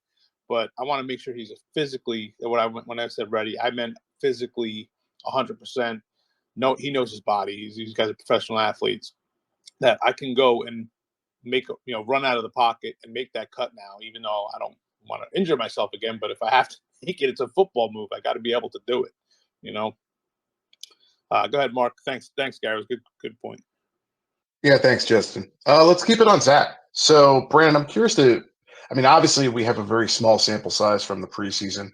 I didn't like him staring down a receiver early on, and then the overthrow to Garrett Wilson, which I feel like those two plays kind of get overshadowed in discussion because obviously all the talk ends up being about the injury and when will he be physically ready to play again. But those two plays look to me like he just needs to settle in and get game reps. But I'm curious to hear your assessment of what you thought of his preseason performance and what you think of Zach Wilson moving forward.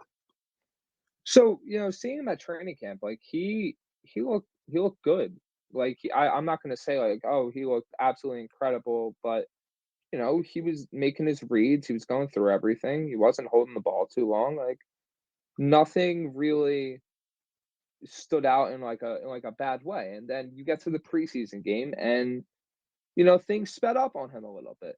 And for a guy that is still learning, still developing, like that's going to happen. The game's going to speed up on him sometimes. The only thing is with that knee injury, you didn't get to see that second series, him slow the game down and readjust. So the biggest thing for him is to get actual experience and get the game reps and see, okay, from point A to point B. So essentially when he starts playing to the end of the season, how does he look? How does he improve?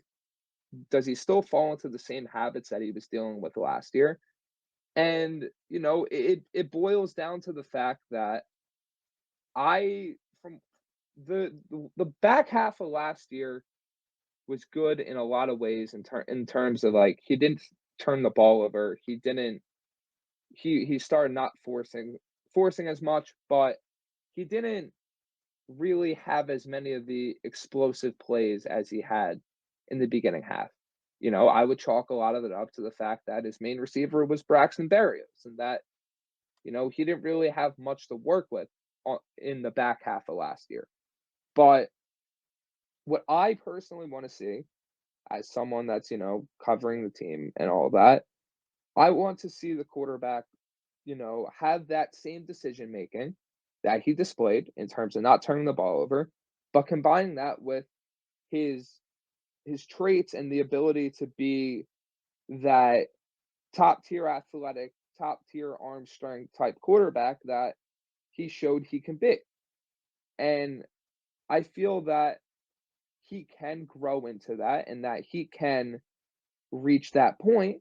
He just has to be consistent in his footwork, consistent in, hitting the passes that are given to him, not forcing it when it's not there. All the small things that make the good quarterbacks good and make the bad quarterbacks, not good. So I'm just very interested to see how he develops. But all in all, the most important thing to start off is he has to be on the field. He has to play. Yeah, we got to see what we got in this kid. Like I'll say it over and over again. But yeah, I just want to invite Lucky up. He's a first-time speaker up here. So Lucky, what's up, man? Welcome to Jet Lounge. Hey, how you guys doing? I'm just driving around doing some Uber, waiting for some calls to come in. And I remembered I was in the call last night, and I was like, oh shit, Jets line is on right now. Let me log in. So it's nice hearing you guys, man. Thanks again for even making this happen, because there's a lot of Jet fans that just want to talk to other Jet fans and not just just random fucking football fans. But I'm loving Zach Wilson. I wasn't a big fan of his coming out. I was more of a Justin Fields fan. I'm an Ohio State fan, so I was kind of biased. But I know he has all the traits. He can make all the throws. He's athletic. My concern with him is just making the plays that are available to him at the moment, right then and there. I don't know if it's me, but I've noticed that when White is in the game or when Flacco's in the game, I noticed that the play calls are different. Like, I don't know if they're calling the game for White different because he doesn't have those traits that Zach Wilson has, but we need to try to put this kid into like manageable situations, like little play action, run the ball, like don't put everything on his shoulders. So I agree with Mark. He needs to play because we need to know like what we got. Like, I'm tired of fucking losing, bro. Like, I'm fucking tired of losing, man. Like, I just want to play. Like, I want to see them win. I'm a little. I ain't gonna lie. I'm a little with that. If Joe Flacco's fucking winning and we looking good, like, I'm not trying to take him out because I want to win. But yeah, we need to know what Zach Wilson has. So it's like, it's like a double-edged sword. It's like, it's damn if we do and damn if we don't. But I do have a question that has nothing to do with Zach Wilson. What's going on with like Brandon Eccles and Hall? Like, are they looking good out there? The reps that they're getting, I'm not really hearing too much about them. And I know that I know Sauce and Reed are the guys, but I know that we need some good backups. And thank you for the chance, Justin, man. You guys are doing an amazing job, man. Keep up the good job. Thanks, Lucky. Thanks for coming in, man. We appreciate you. If anybody who wants to come up, don't be afraid to talk. We're all just hanging out in the lounge, man. That's why it's called the lounge. We're just hanging out, talking, bullshitting. So come on up and talk to Brandon. We're family, That's why the Jet Lounge was started, to get rid of the toxicity in the fans. But yeah, as far as what I hear, I mean, we'll get to Brandon. He's been to more camp than I have. But when you don't hear a name from a cornerback, that means they ain't throwing him the ball and they're not giving up touchdowns. So that's the way I see it. But I got Brandon, if you want to touch on that. I mean, you basically took the words right out of my mouth. Like, they're not giving up the big plays. They're not getting burned. So I chalked it up as a good thing. very nice to have that type of corner depth with Eccles and Hall. You know, they're not the guys as they were last year, but you know, they're nice depth pieces. You're not really sure where they fit in, quote unquote, in terms of like starting on this team or how much they're going to play, but you know, injury like I said earlier, injuries happen in the NFL. People get hurt, and if you have guys with starting experience like Hall and Eccles that can slide in case something happens to one of your corners, I don't see how that could be anything but a good thing. On that subject, Brandon, when I obviously at the beginning of the training camp, DJ Reed wasn't playing a lot. Has he been on the field, and what is he looking like? Because you know that's something that's very important to his offense. Obviously, having Michael Carter and maybe even Brees Hall for the nickel formation to cover some tight ends or the slot receiver.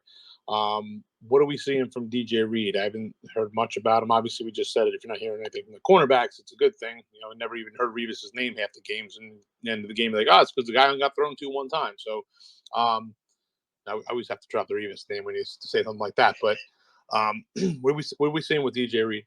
Yeah, so DJ Reed, he's back. He's back at practice. He was dealing with hamstring injury. I've liked what I've seen out of him. He's sticky in coverage. He's not letting anyone get by him. He had a really nice pass breakup in the joint practice.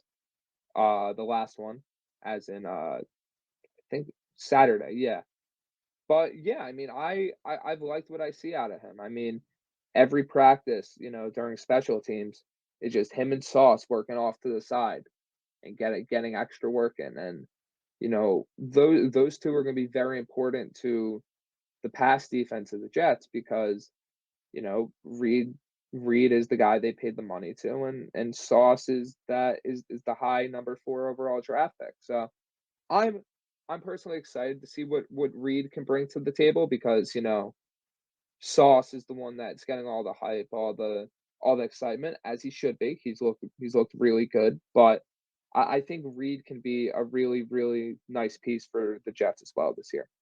Yeah, I'm excited. You know, the stat we keep singing, and it's something that hopefully we can keep it going. But you know, he didn't give up a single passing touchdown last year, and neither did Sauce in college. So it's like, all right, who's going to be the one that's going to be depressed when they do it? Because you know, somebody's going to give up a touchdown. Hopefully, it's neither of them. So I'm excited to see what the two of those could do together, locking down these guys on the other team, and you know, hopefully that we're not needing too much help from the safeties over the top with guys like Joyner and Pinnock and Ashton Davis, God forbid. So, yeah, we got the hands up. Go ahead, Terrence. Yeah, one thing before I go. I'm sorry. I know you guys shifted to defense there, but Brandon, you know, getting back to the to the receivers and Zach for 1 minute. Like I know Rich Samini's keeping a tally of every drop that Garrett Wilson has, but the truth of the matter is that you know that can be alleviated and you know just just has to concentrate more. But the truth of the matter is that he's proven already that he knows how to get open. And and we already know from last year that Elijah Moore knows how to get open. And you know, Tyler Conklin, you know, seems to be able to do that as well. He proved that last year in Minnesota. How much will it help Zach's development having wide receivers like this that that they're gonna when he looks for them, they already have like a level of separation, and he has the arm to just get it in there. I just think like not to bring up an example from another team, but it was like Daniel Jones last year didn't feel comfortable throwing to Galladay because like even though he was covered because he doesn't have the separation. Now he has the physicality and the height to basically get 50-50 balls and contested balls, but that's not the way the Jets, the offense that we have. It's about the wide receivers getting open and getting the yak after the catch. And so overall, what do you think that will do for Zach's development? Just knowing that the confidence that the receivers are just going to be open. They just know they have that natural ability to get open.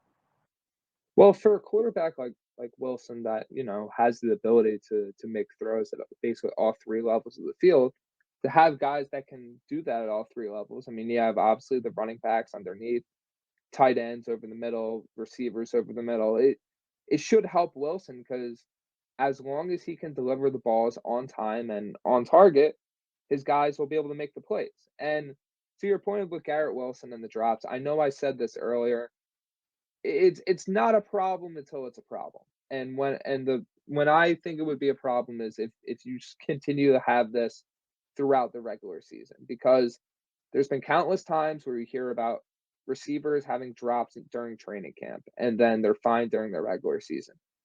I mean, there's other times as well where it is a problem in training camp and then it is a problem in the regular season. So I personally wouldn't worry about Wilson until it's a big issue, as in Garrett Wilson. And then with Zach, I think that, he'll be able to utilize these weapons as long as he can deliver the ball on time and on target. And it'll allow the offense to, move forward. And something that's also very important with that, Mike LaFleur should be able to scheme up plays to the point where, everything isn't on Wilson's shoulder. And as long as he makes the right read, those routes will be open because of play design and because of the players that are running those routes now. Thanks so much, guys. I got to drop off, but great show, Justin, and happy as a relief pitcher today. You take care. Yeah, that's our Mariano Rivera. All right, Mark, go ahead. Yeah, thanks, Justin. Keeping it on offense, Brandon. Last year we saw a lot of trickery in the offense, quite a bit, and to me that signals kind of, I don't want to say an inability, but an inability to properly pass and run protect. It's the OC trying to make up for for issues with just basic offensive play. I'm curious to hear this year, especially because we know that in preseason, they're actually able to open up playbook, like in the, what do you call them, the team practices with Atlanta. So I'm curious to hear your perspective on what the offense will look like this year. So I think that you're going to see a lot more variety, if that makes sense, because if you remember back to last year, early on in the year, the Jets really tried to run a lot of two tight end sets. And, having guys like Croft and other guys that are just not even assets on a bad football team, to be honest. The Jets really were forced to go a lot of 3 wide sets, sometimes even 4 wide sets. So by having Conklin, by having Uzama, the Jets are going to be able to run, 11 personnel, 12 personnel, be able to mix it up, probably incorporate more play action because now with those two tight end sets, you can run the ball out of that with Breece Hall and then run a play action pass and get the defense leaning one way or the other and actually be able to catch them off guard versus, when you have a personnel grouping that quite frankly just doesn't work, defense knows that, they can easily stop that if the team comes out on that and they can prepare for the ones that actually are working. So it gives LaFleur a bit more, variety in terms of the plays he can call, the formations he can use, the guys he can get involved in the offense. So it'll be pretty interesting to see, what's the main personnel grouping for the Jets. What's the one they go to in the most key situations? Like I feel like all of that stuff's gonna be really, really interesting to see going forward. What's up, Brandon? I want to bring up another point here that we haven't really touched on too much, which I'm actually kind of surprised. We've been fixing and rotating this offensive line, for a while. We had Mekhi Becton coming back. Myself, a lot of Jet fans were obviously excited to see, the comeback season with Becton. We brought in Lincoln Tomlinson, which was huge. But unfortunately, Becton goes down. Excuse me. We bring in Dwayne Brown, who I believe earlier on was more of going to be a depth piece. But now he is obviously going to be our starting left tackle. So, what's your take on this O line? I don't want to look towards the future with Becton. We'll get to that horse. When the time comes. I want to just look at the now. Fant is obviously going back to right tackle. So just a couple of things. Contract situation. Obviously, left tackles make more than right, and I know George Fant. Going in this off season was very notable on saying that he was adamant on staying left because he wants a new contract. So, first question is, how what's your outlook on this O line this year? Brown's coming in at left. He's with Lincoln Tomlinson, so we got the vets over there on the right. I think Connor McGovern's a decent enough center. I know a lot of people were screaming for Tyler Lindenbaum for some insane reason, but I think McGovern is a capable center. And at right, instead of having Greg Van Rotten with George Fant, it's AVT and George Fant. So that's the first question, your outlook on this O-line. And, yeah, George Fant's contract. Do you think they'll pay him as a left or, just an idea on that? Just to touch on the Fant contract, I do think that they'll end up paying him as a left just because of more of like a, hey, like you slid over the right for us, we'll pay you as the left tackle because that's probably where you'll end up back next year because, who knows how the offensive line shakes out. I feel like Fant's going to be a big part of the team going forward regardless. But I'm going to say I'm a little bit concerned with the offensive line because to the fact that all five haven't really played together yet. Chemistry on the offensive line is very important because you got to communicate. You got to, point out the different rotations that the defensive line's making, stunts, and how to defend those. So, it's like a matter of how.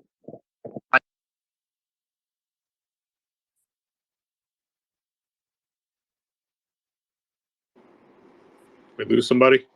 Yeah, did we lose Brand? I was just checking if I. My bad. Yeah.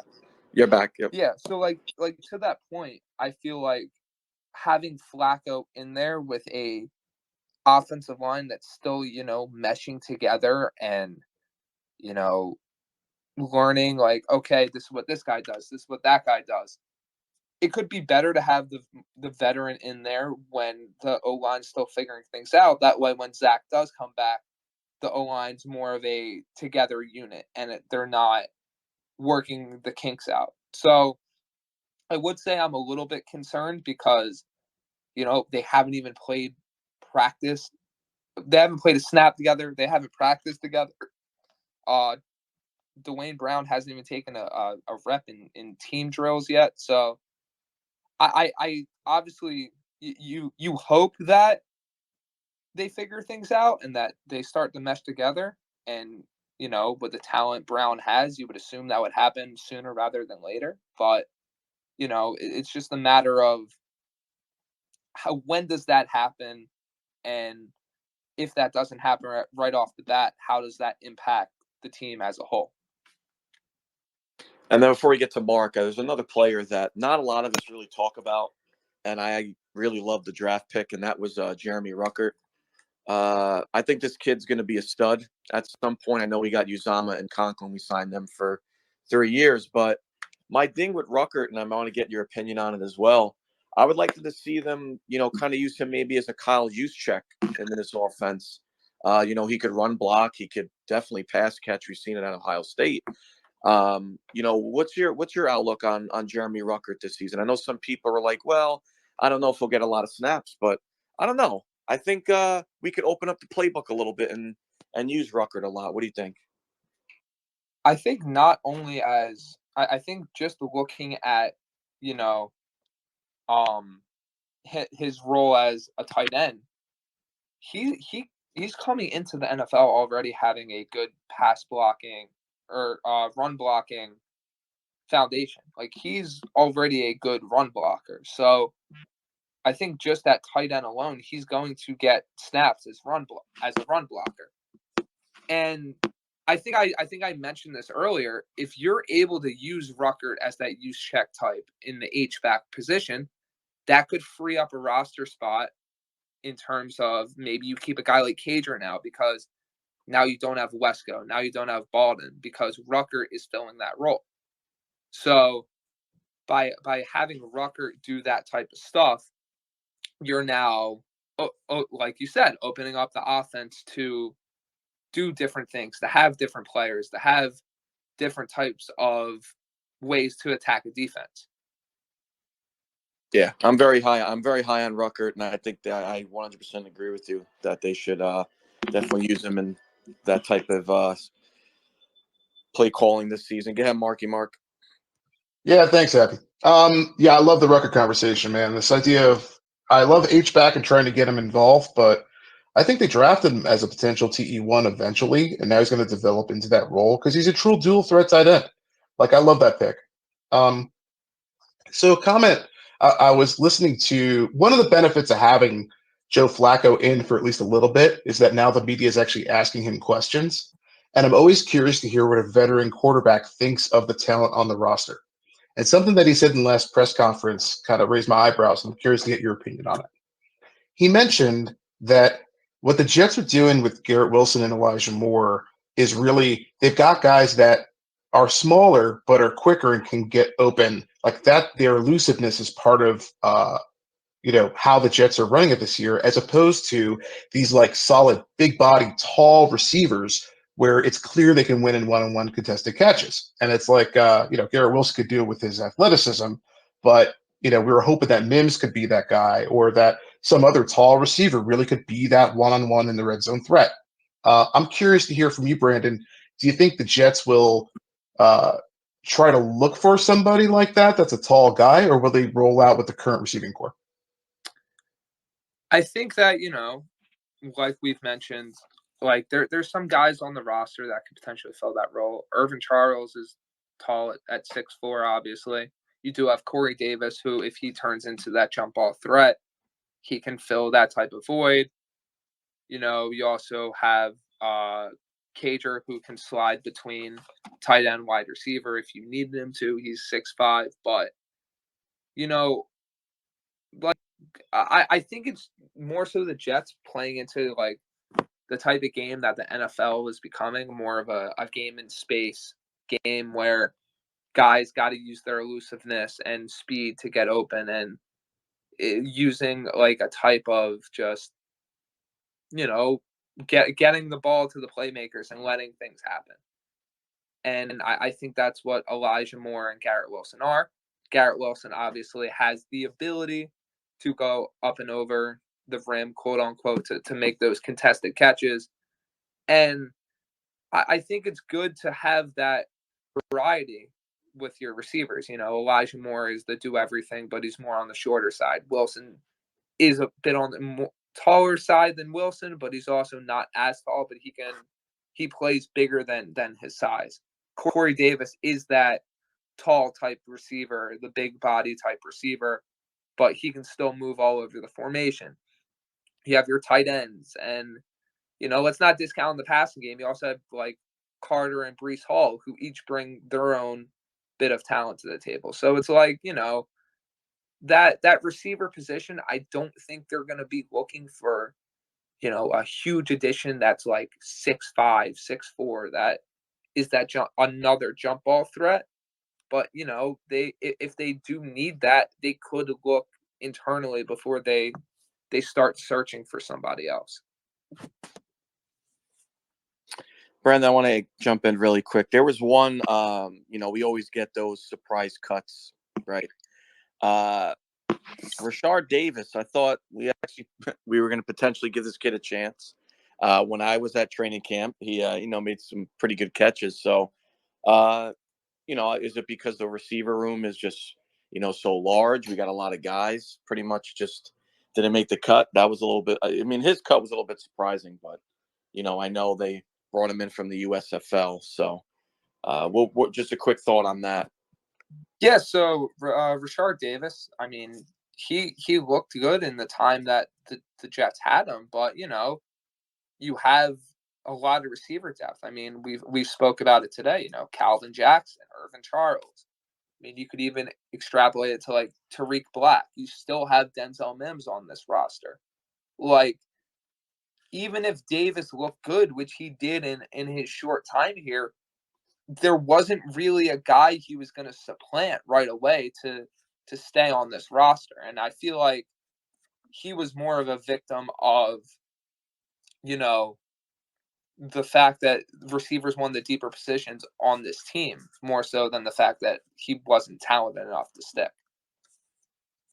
Yeah, I was just, going off the one game. I'm not the one game.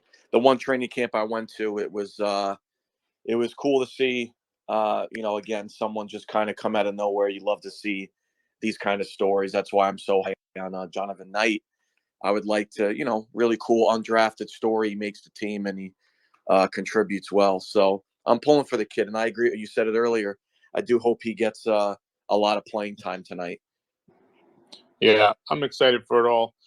Brandon, I just want to introduce you to Zach. He's right over there at the top. He's the co-founder or the founder of the Jet Lounge. So I'd like to introduce you to Brandon, Zach. He's from the Jets Insider, and he's given us some great takes over the last 2 hours. He's been here the whole time. So say hi, Zach, and that's Brandon right there. Hey, Brandon. Welcome to the lounge. Hopefully you're enjoying your experience. Yeah, it's been great so far. Thank you, guys. Yeah, no, absolutely. Appreciate you joining. And these guys do a great job, as you already can tell. So, just want to say hi. Appreciate it. And, we have several shows. And as you can see, it's kind of a format where everyone's respectful. And we're just talking Jet football and really good takes. I appreciate you joining. I'm going to go back on mute. Thank you. Thanks, Zach. And our buddy Tony Richardson is just coming in as a listener. So, Brandon, you got a former Jet, all-time 17-year vet there listening to what we're talking about. So, yeah, we're excited about this season. I'm super excited about what's going to happen in the games. I want to see these guys make the team. Some guys that don't even shine in college to get drafted, they make the team and they have great careers. Tony Richardson being one of those guys, didn't get drafted, has a luxurious 17-year career, one of our better players in the history of our team, Wayne Corbett. There's multiple guys. So I'm excited to see what these guys get the chance to do it and, take the opportunity, next man up type of thing. We've been talking about the injuries with Mekhi Becton, but this is the time that we can say, Font, okay, you're back to the right tackle. We know that you struggled a little bit over there last time, and then you shined on the left side, but now you're back at the right. Shine again. And now show it, but you can play both sides. You were talking about how much they would make at different positions. Hey, now you're worth playing both sides. Contracts come up. Hey, you're a team player. You're able to be a bookend on either side. Dwayne Brown obviously going to play forever. He's 37 years old. But I think solidifying the line, we saw it in some of the practices with the Breece Hall 75-yard run and the 10-second drop back for Garrett Wilson to get open. You're tiring out the cornerbacks if you give them time to the quarterback to find these guys open, and just hitting the guy in front of you, like Lemons is doing. That we're gonna be able to tire their offense out. So I'm excited to see what happens. I'm going to be there tonight with Anthony and Happy, and hopefully, like we said, we get to see these guys shine, earn their spot on the 53-man roster.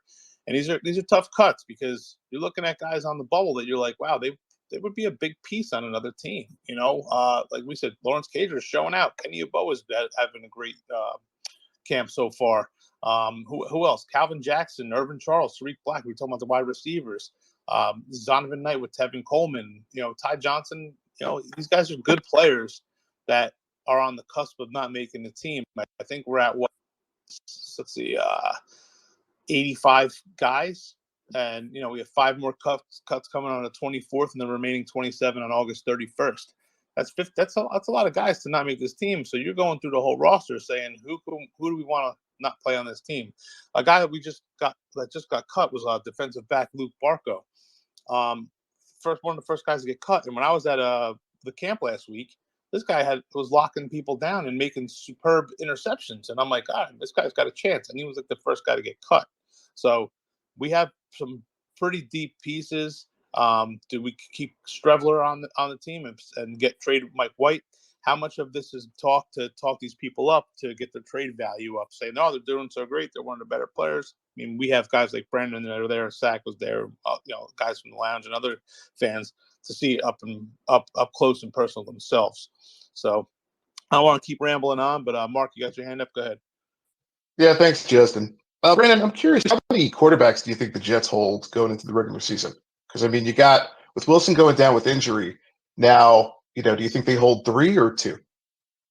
I feel like it'll be 2 because, Wilson will be back very early in the year, it seems like.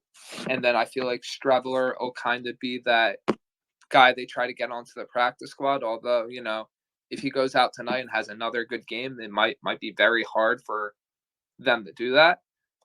But, it's just a matter of how do you feel about, having White and Streveler on the roster, and how do you feel about having Streveler versus a guy at another position, like maybe defensive line or, running back or receiver. So it gets to a point with the roster cuts where it's not just quarterback versus quarterback, but, quarterback versus other guys at other positions that could potentially make an impact.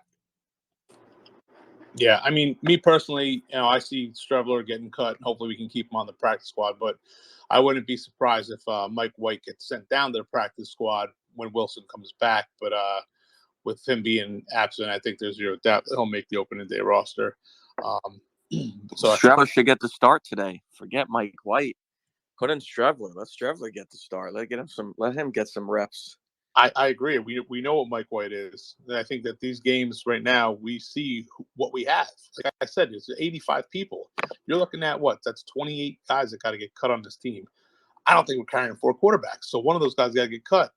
Mike White might be a trade. Like Brandon was talking before, recoup some of these draft picks that we traded to move up and draft this year. So, we want to see what he's got, not just to see what he's got, but also to show what he's got to other teams, so he has trade value, and he's not just he had great practice. Trust me, we'll trade you for him. You know what I mean? Put him on television, and show these other teams his tape. Like, look, he threw a touchdown to win the game, like with Calvin Jackson, or he threw a touchdown to Ruckert. So I think that you got to show what these guys have, not just for us, but for trade values purposes as well. Because they might already be, we're probably going to cut him, but get him some playing time to up his trade value. I mean, I could be wrong, but probably want to keep our own guys first. Yeah, go ahead, Mark. Do we know if Streveler got any reps in practice? Because, I mean, he had no reps before that preseason game, and he was able to do a little bit. So I'm curious if he had any reps in the joint practices. Well, when I wasn't at the joint practices, so I'm going to let Brandon and Sack speak on that. And if Kenny's here, they were there that I know of. When I went to the camp, Zach was still playing, and Streveler was over there. He was getting some reps, but they weren't they were just on the sideline doing drills and stuff. But as far as with the team, I didn't see it. But Sack's got his hand up. Maybe you can touch in on that. Go ahead, Sack. Yeah, no, he did get reps. Yeah, absolutely. So I mean, that's a quick answer to that. Yeah, no, he was getting reps. They were splitting them up with him, White, and Flacco. So yeah, he did, and he did well. Well, everybody did well. The Falcons' defense is horrible at best, and it's gonna probably be even worse tonight. The Jets were kind of just doing whatever they wanted to do with the Falcons, and probably the Falcons will probably have one of the worst records in football this year for sure. So the Jets are plus 2.5. So, Zach, where do you think you end up on the team? What? Where do you think you end up on the team? Oh, no, I'd be cut. Fuck that. I'm not big enough. Listen, I'm not big enough. I wouldn't be able to go over the line. Those sidearm passes, they would be just getting swatted down. Bro, I seen the heat though, bro. You got that. You throw the shit out of a football sack. Don't stop now. I can, but the thing is, only in the backyard or streets of Staten Island. I know, but look. Training camp. I mean, Sack in his prime versus like Bryce Petty. I'm taking Sack, bro.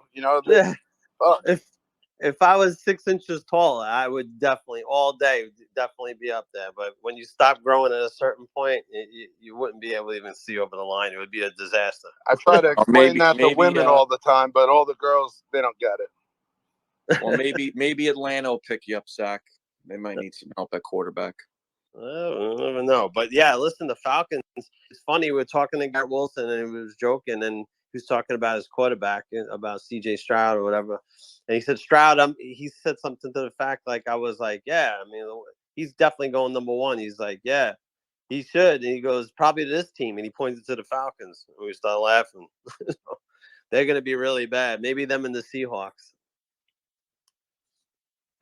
Yeah, we got that game against the Seahawks too. I was watching their preseason game the other day. I was like, wow, Gino's still in there. It's like the third quarter. What are they trying to prove here?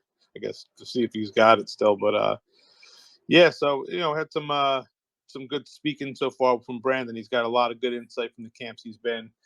He knows the roster like the back of his hand. So this is actually a really good conversation. I just want to also introduce you to Kenny. Kenny does a show on Friday nights. Kenny, we have Brandyn here from Jets Insider. If you want to just pop up and say hello, we'll see you up as a speaker. Hey, what's going on, guys?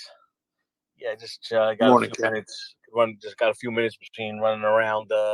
Just want to see what's going on.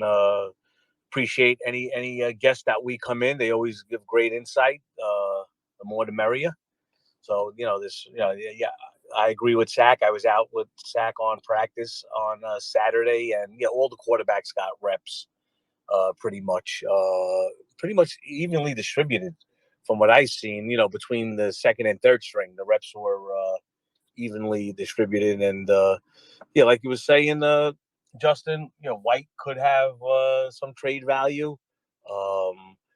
Me personally, like to hold on to him, and. See if a quarterback goes down in the regular season, maybe his value would be worth more. So that's my insight on the quarterbacks. Hey, Justin, real quick, I want to know if Brandyn can talk to something, if he could speak to this, where so that we our running back situation, right?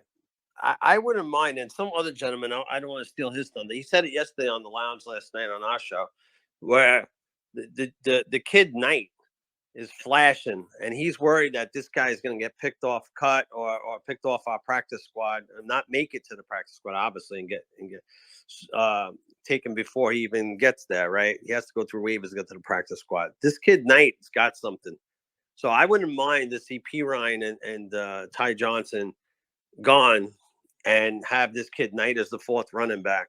Why not with a guy with all that upside, right?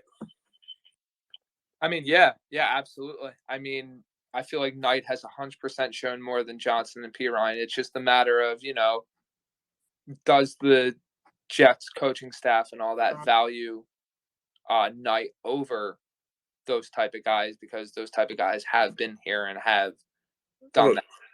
And that's the thing, though. We know what they are. Ty Johnson can't catch a football, and P. Ryan's P. Ryan. Like, we already know. We've had them since Gase was around. Like, we know what they are, but this kid Knight, why not take listen, you have Carter, you have Hall, you have Coleman. Why not for your fourth running back have the kid with tremendous upside rather than having the guys you already know? I mean, like you said, it's up to the coaching staff, but I was just wondering what you felt. Oh yeah, I mean 100%. I feel like Knight has shown enough to the point where he should make this team, and I'm convinced that if the Jets do go, he will not make it to the practice squad, you said, because I mean, every practice it's like he's stood out, and he stood out in the preseason game. Like, from a personal standpoint, I don't see any reason why they should get rid of him, but it's a matter of what the coaching staff thinks, and if they value other running backs over him. I don't think they should, but you never know. Brandyn, I got one more quick question before we get to the hands. Were you at camp when Zach brought Adam Gase? So I do have a question. Were you at camp when they had Adam Gase? I was not. No, Okay. I was still was I in? No, the first year or the first or second year of Gase, I think I was actually like a freshman in college. I'm going into my senior year, so yeah, I wasn't at camp for the Gase years. Okay. The reason why I ask is because it just I from what I've seen from like a lot of the beat writers, and it just seems like, and when I was there this year is my first time ever at camp, it just seems like the vibe was different. Fans were excited. People were engaged in the practice and giving the players their dues when they've made a great play, as opposed to, I did talk to one Jeff fan about it, and he said that the Gase ones were just kind of, just Adam Gase like, I guess I would describe it. Well, yeah. I mean, Adam Gase, like he just, yeah. I mean, what more can you say besides Adam Gase? You just want to roll your eyes and look at something else, right? Yeah, exactly. Listen, guys, we have Brandon for about 10 more minutes, so get to some more of the hands. Lucky, Zach, this is Lucky's first time on my show, so we welcome him with open arms. So go ahead, Lucky. Go ahead, man. Hey guys, how you doing? Hey, what's up, Zach? Got a What's question. up, Lucky? So everything good? I got a question. So what? This is like open for anybody. Who do you think on this team could become our Debo Samuel? Like, I know that he's not just a player that grows on trees or whatever, but is there a player that we have that could do the kind of things that he does, or maybe Denzel Mims? I know that Debo does a lot, and he puts a lot of punishment on his body. But I'm thinking like, damn, can Denzel Mims, instead of us like trading him or cutting him or doing whatever is gonna happen to him, maybe we could turn him into like a Debo and have him just like, run around and come out the backfield, do something. I don't know. I was thinking maybe we could like turn one of these guys into like a Debo or something. Well, I mean, he doesn't have the size, but I feel like Elijah Moore is just going to be that guy that's involved in every single aspect of this offense in terms of like the manufactured touches, the just getting the ball in his hands on every play. Where it's like, looking at Mims, Debo has that quickness and that speed to him, where it's like Mims has the speed, but he doesn't have that same type of change of direction and that same power that Debo has. Whereas Moore has like the quickness, the speed, the ability to just be like a complete threat with the ball in his hands. And the more manufactured touches he's going to get, I feel like the better the Jets offense will be. Hey, can I chime in, Justin? Happy? Hey, Yeah, go ahead. Sorry, I was on mute. Okay. Hey, Lucky. So, I'll tell you one thing. That you look at it the opposite way. You look at a guy like Breece Hall. When me and Kenny was sitting at camp, they were doing a lot of wheel routes with him. He caught a 40-yard bomb. He's fast. He can take punishment. He's a big kid. He's got amazing hands, but we knew that, right? That anybody that was looking at Breece Hall, forget about in college. If you're looking at his highlights in college, the kid has crazy good hands. So you look at the other way, this is a kid that could come out the backfield and catch. I mean, he caught one. Me and Kenny looked at each other. He caught like a 40-yard bomb on the sideline. Flacco hit him in stride. That's a kid that you look out with receiving out of the backfield. So not really like a Debo, but Debo would run out of the backfield. Just saying it, look at it the opposite way. You got a running back that has excellent hands, and he's a big kid, and he's got the speed. Okay. That's I totally understand that now. But that was good. As long as we got weapons for Zach and Zach can find them, and he doesn't go out there and just try to win the games on his own, I think we have a shot this year.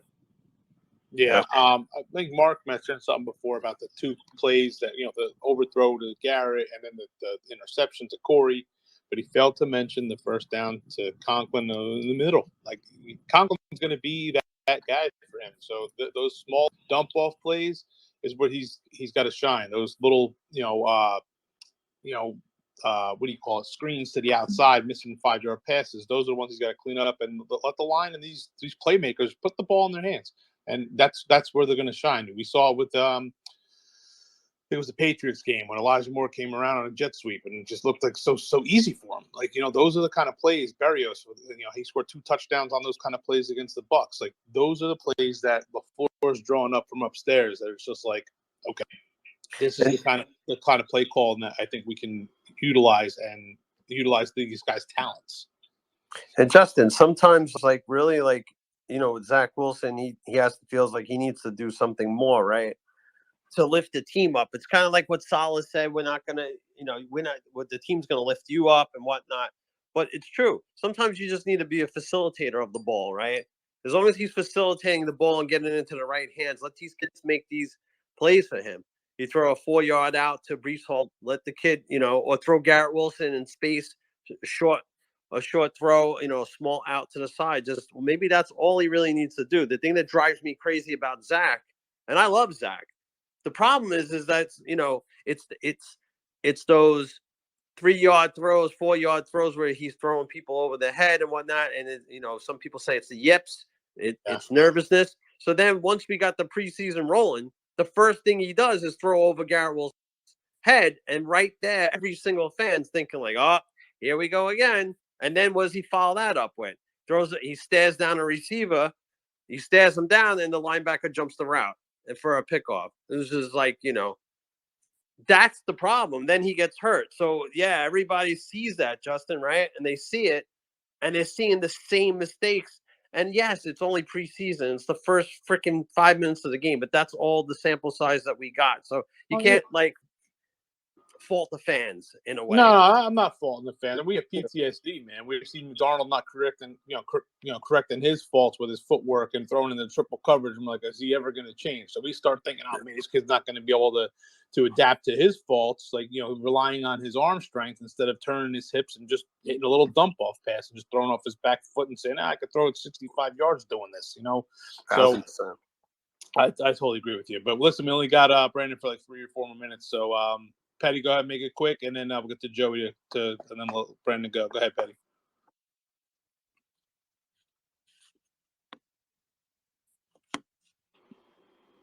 Patty, you there? No? All right, Joey, go ahead. Dunkin' Donuts. What's up, man? So, touching on Zonovan Knight, I love that kid coming out of the draft, and I'm here in North Carolina. My friend's really big on NC State. They used him the same way that they used Liam Hines, who's great for that school. I think he should definitely be our third or fourth, considering Coleman on the team. He brings kick and punt return, maybe give Berrios, some of these other guys a break. Like Zach said, you get, we already know with, all these guys, Ty Johnson, they fucking stink. So, I think he could be, a nice, really fill out that running back room, just like a tight end room's kind of filled out and stacked right now. But with the preseason, we had 5 passes from Zach Wilson, this and that. I don't really care about it, just due to the simple fact that we've seen him clean all that up at the end of the year. I'm hopeful because, mindset, when you look at a Sam Darnold, he's soft. He had a weak mind. Things broke him throughout the game, whereas Wilson this offseason showed a lot. He's a leader. He just has that swag about him. You don't see him with that crybaby face and things like that. So, I'm definitely optimistic. But I was curious, what do you think what's the chances of us keeping a 4th tight end? And what's going on at free safety? Is Pinnock going to start, or is it Joyner's spot to lose? And I know we got 3 tight ends locked in, Rucker, Uzoma, and obviously Conklin, who's just a stud. But I'm curious, could Lawrence Cager swing in there? And, what's going on at free safety?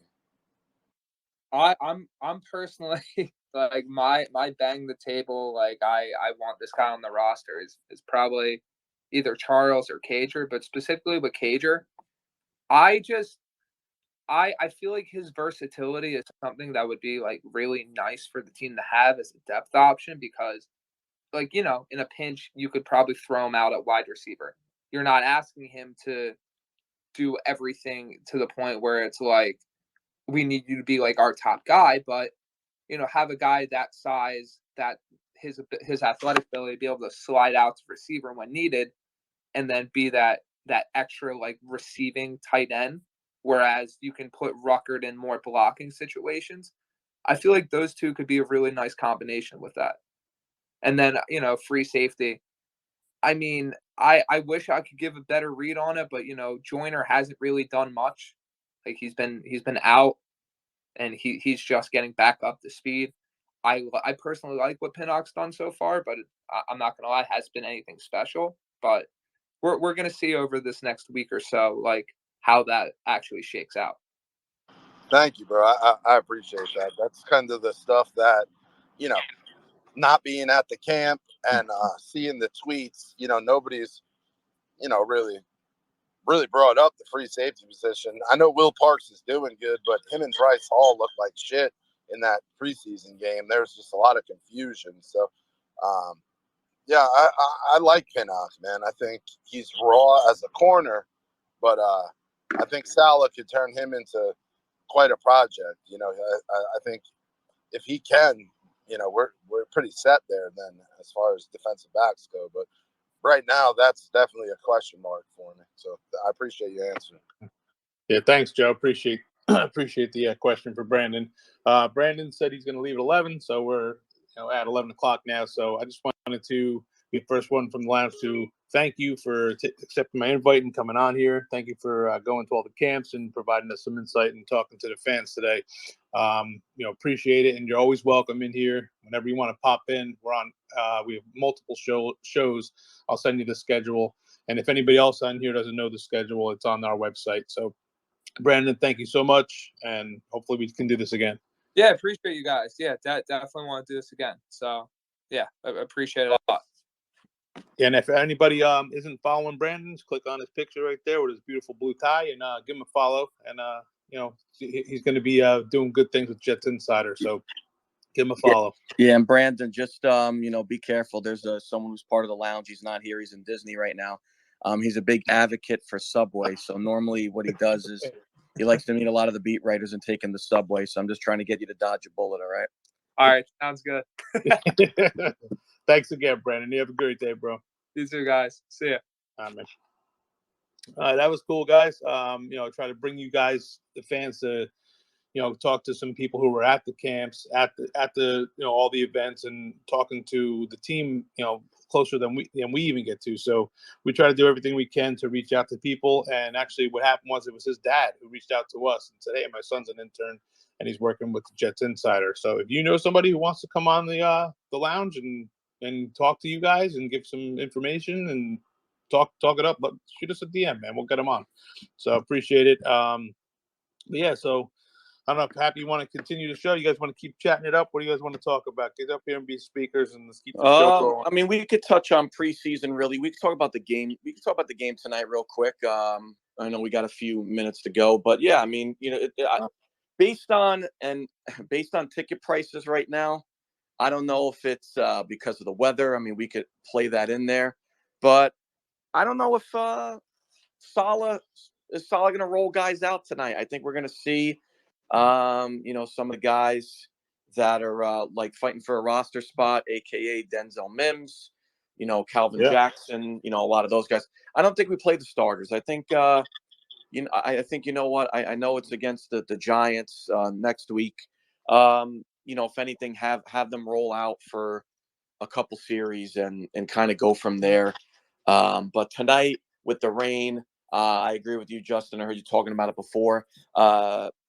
There's no need to play these starters, and just let the kids that are trying to get a roster spot play. I think joint practice definitely showed a lot. So I don't think we need to waste our time, risk anything in this game.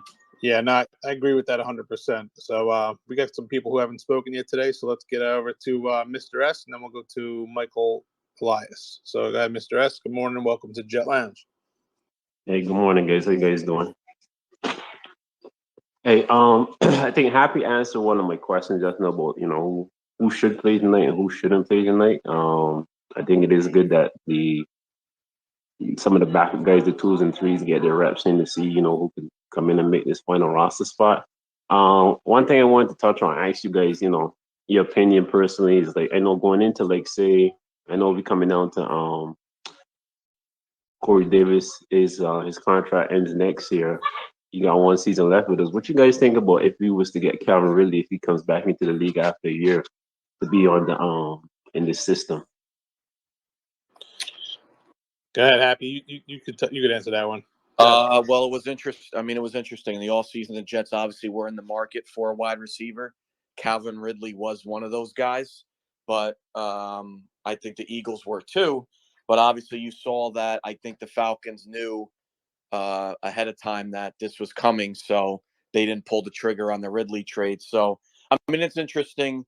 I do want to see what Corey Davis's season is going to be before we kind of get into that wide receiver market. Obviously Douglas was aggressive and, Tyreek Hill, and obviously that didn't work out. But I mean, I don't know. We'll see what happens. I think we'll cross that bridge when we get there. I still like Corey Davis a lot. Just got to work on his drops and stay healthy. But we'll see. It'll be very interesting. I love Calvin Ridley. I think he's definitely better than Corey Davis. That's 100% for sure. But I want to see how the season plays out before we kind of cross that bridge. I get you. Is he young? Is he younger than Corey Davis? I think Corey Davis is what, 27, 28? I'm gonna look it up right now. I think Ridley's 27 or 27. Ridley's 27 and Corey Davis is. So they're both the same age. They're both 27. So yeah, I mean, I'd like to see, like Happy said, see what happens in this new season. Obviously we were in the Calvin Ridley stakes before we drafted Garrett Wilson. But you don't know. Calvin Jackson could show up and be better than Calvin Ridley. You know what I mean? We don't know. And then you have a way less of a price tag, and then you could go after a tackle when we have Font that's going to be up for getting paid. You're going to have to be Dwayne Brown is going to be gone. You draft him one, you're going to go get one in the free agent market. So you've got to see what it shakes up. Are we going to still be in the wide receiver market come next year anyway? With Zach's going to be on year 3. Got to start getting into different. We have the guy to do it when it comes to the salary cap. CJ's a very highly paid player. Is he going to be there? He's highly paid. So we have a lot of cap friendly contracts.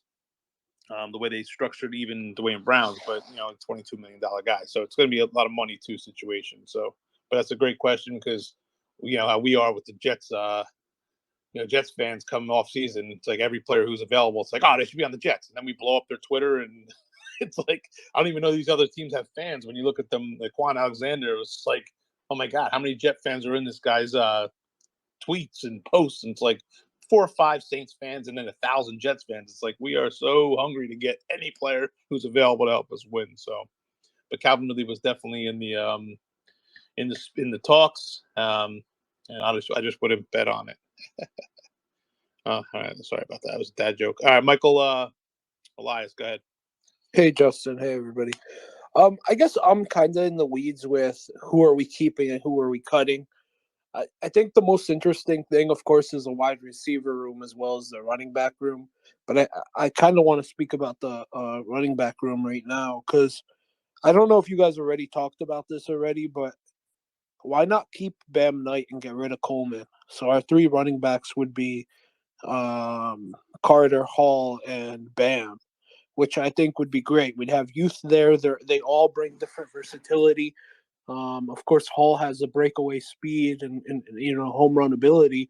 Then you have Bam, who also has a lot of versatility, and I think he can bring a spark to that room.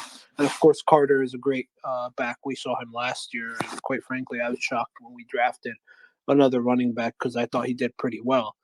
But I mean, Coleman is aging, and like, what's the point of keeping him at this point? I don't know how you guys feel. I'd love to hear your opinions. That's actually what you just said is basically what we touched on before, and your take is almost matching identical to what I said. With Tevin Coleman, he's he gets injured a lot. He's like a wet paper towel, and then but when he's in there, the guy. I remember a play he jumped over the offensive line. He's athletic. He's fast as hell. He plays special teams. But we saw Bam. He ran a 52-yard run back against the Eagles, so he could play special teams too. So these guys are. To me, I think we should keep the 4 of them. But like I said, you got 83 guys. You got to go down, or 85 guys that got to go down to 53.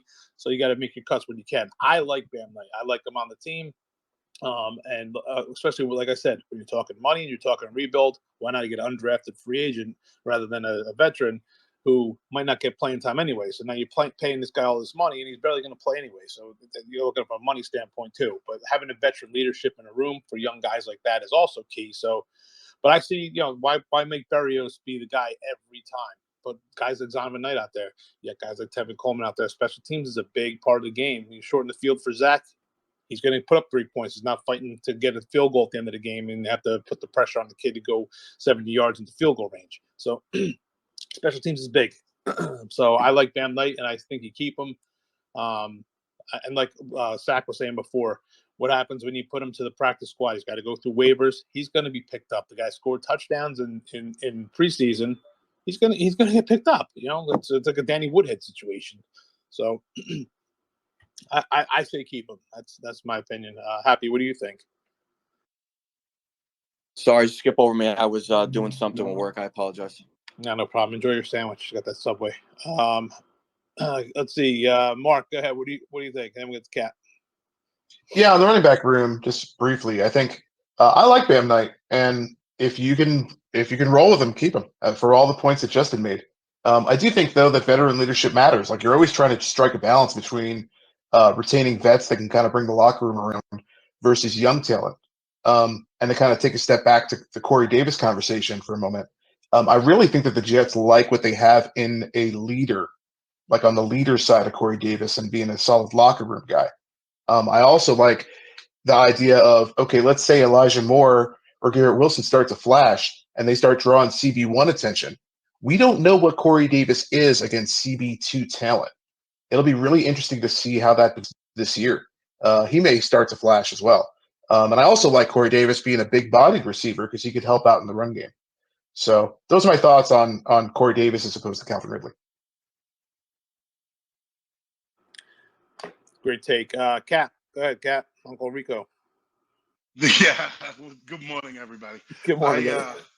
I think what you would probably wind up doing when it came to the running back room is one of the deals where you would tell Tevin Coleman we're releasing you, and then we're going to re-sign you after week 1.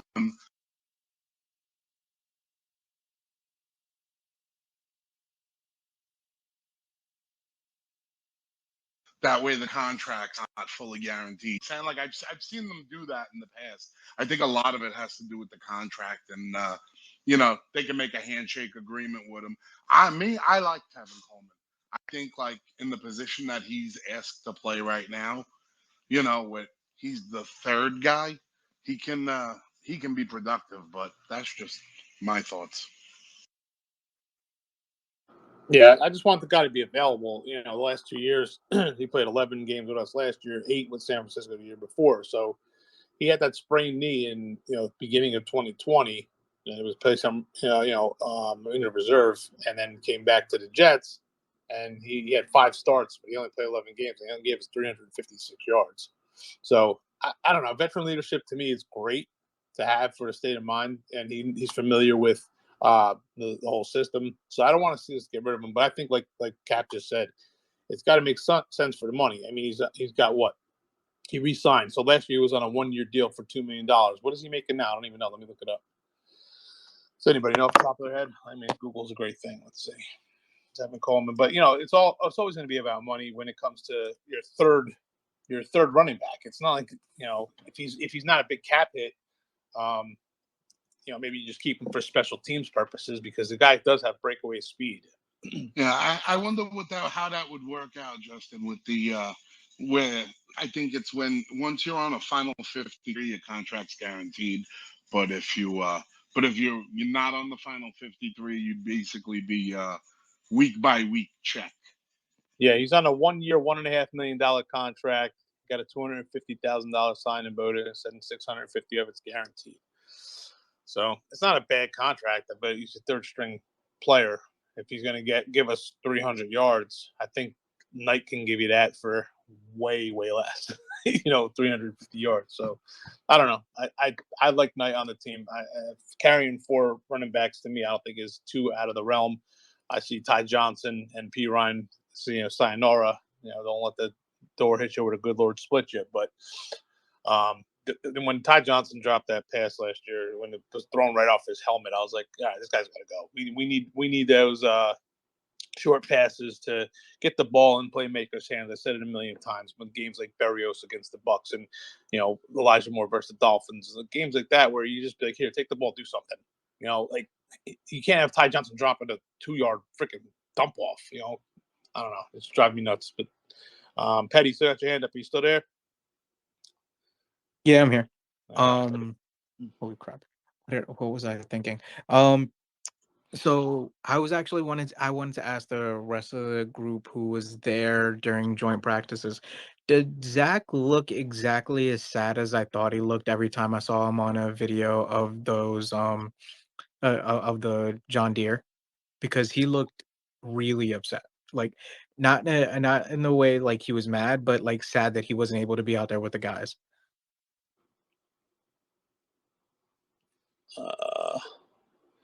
Hold on. Yeah, I wasn't there. I've seen some of the pictures. I think the kid wants to play football. He's been putting pads on since he's 7 years old and has his opportunity to prove with what he can do with the coaching staff that's in his second year. Having running backs and people that he has cohesiveness from last year. Sack, what did you think? Did you see him smiling and having a good time, or was it? No, he looked exactly what he just mentioned. He looked disconnected, kind of sad. He was on the cart, just looking at it, and driving around. Not really. He was looking at practice a little bit, then he wasn't. And I kept telling Kenny, I'm like, this dude, he needs to watch Flacco operate right now. Yeah, I think he's disappointed, right? He didn't come by towards the fans. I'll tell you that. We were right on the field. Like, you couldn't get closer unless you walked. If we walked about 100 feet, we would have been in the end zone there. That's how close. He didn't come around, and maybe because he's injured, and he didn't. He looked sad. You don't know what's going through his mind. Could have been medicated, guys. He just had surgery. He was just not feeling well from medicine. Who knows? So I agree with Justin. The kid wants to play. It's got to be tough for him, Absolutely. to be out, to be kind of sitting on a cart, and he's looking at his teammates play well, and he's not the guy throwing him the ball. So I feel for the kid. We know how Zach is as a competitor. We've seen it. So again, I'm excited. I can't wait for him to get back out there. Yeah, that's how he got injured, guys. Let's not forget. He threw an interception. He came out there and said, instead of running out of bounds, let me get 5, 6, 7, 8 more yards if I can. He wanted to show the team, like, I'm here to win. I'm here to play. So I could see that sentiment being on the sidelines of being pissed off that he's not out there because he's a competitor. That's, what we like about him, Yeah, and I think we were talking on wide receivers and corner. We were talking about we haven't talked about the cornerback room. Justin and Sack, I think you can answer this really quickly before we get to the hands. Where do you see Benny landing in this cornerback room after his performance last time on corner? As long as Tenard ain't on as a receiver and Sack is quarterback, Benny might have a chance. Benny, he took the wrong position there. So he's getting coached up now. He actually said that he'll be ready next time out. So you guys thought he was celebrating with his girlfriend. He's actually at a camp right now working with a trainer out in Texas. No, he's with Darrelle Reeves, isn't he? Yeah. He said, yeah, you got to rip the elbow through and open those hips. Come on, Benny, let's go. But all right, let's keep the hands going. Couple more, and then we're going to end probably looking like 11:30, guys. So Michael, Elias, go ahead. Then Mark. Zach, I thought you spoke to Zach when you were at the training camp, no? No, not Zach Wilson. No, Garrett Wilson. That's Zach Wilson. Okay. All right. I guess the other stuff that is interesting in our, talking about who's going to make the 53, we have a lot of guys who are on that bubble. We have Cager in the tight end room. I think he's interesting, whether or not he makes it or not. Of course, we all talked about Mims and Calvin Johnson. And then finally, what do we do with Zuniga? Does he or does he not? I mean, that's kind of the mess I'm seeing right now is how do we clean that up? I mean, I think Vinatieri's gone and I think Shepard is gone too, but what do we do with Zuniga? I don't know. I think the performance he had last week, he's given himself a fighting chance. Tanzel Smart too. I mean, they're on the bubble. It's a deep room, but I think Zuniga makes it. I think that he's got too much ties with Joe Douglas as a draft pick, and he did play pretty well. So maybe Salah and maybe the guy we haven't mentioned his name today, Jeff Ulbrich. Game plans a little bit better and utilizes some of these guys. I like Zuniga. I think he could be a better, but it's such a deep room. He's going to be fighting for plays with Jacob Martin, and now you got Michael Clemens, and he's not going to get a lot of snaps just because we have such a deep room. Jermaine Johnson and Lawson. There's a lot of ends. We put Franklin Myers on the inside, but there might be plays where he's on the outside. So how much playing time is he going to get if he even makes the team? That's the important question. Hopefully we keep a healthy team and he's not needed. But do we get rid of some of these linemen so we can utilize a fourth running back, or do we want to keep a guy like Wild Goose as a cornerback, an extra cornerback? You know what I mean? Like there's a lot of moving parts when you're going from 85 guys to 53. Who's going to make that squad? So that's what these games are for. That's what we're going to see tonight. We'll see against the Giants, and I think that having these joint practices are great. We saw last year we looked great against Green Bay, and then we obviously didn't look anything like that team. So hopefully that's not true this year.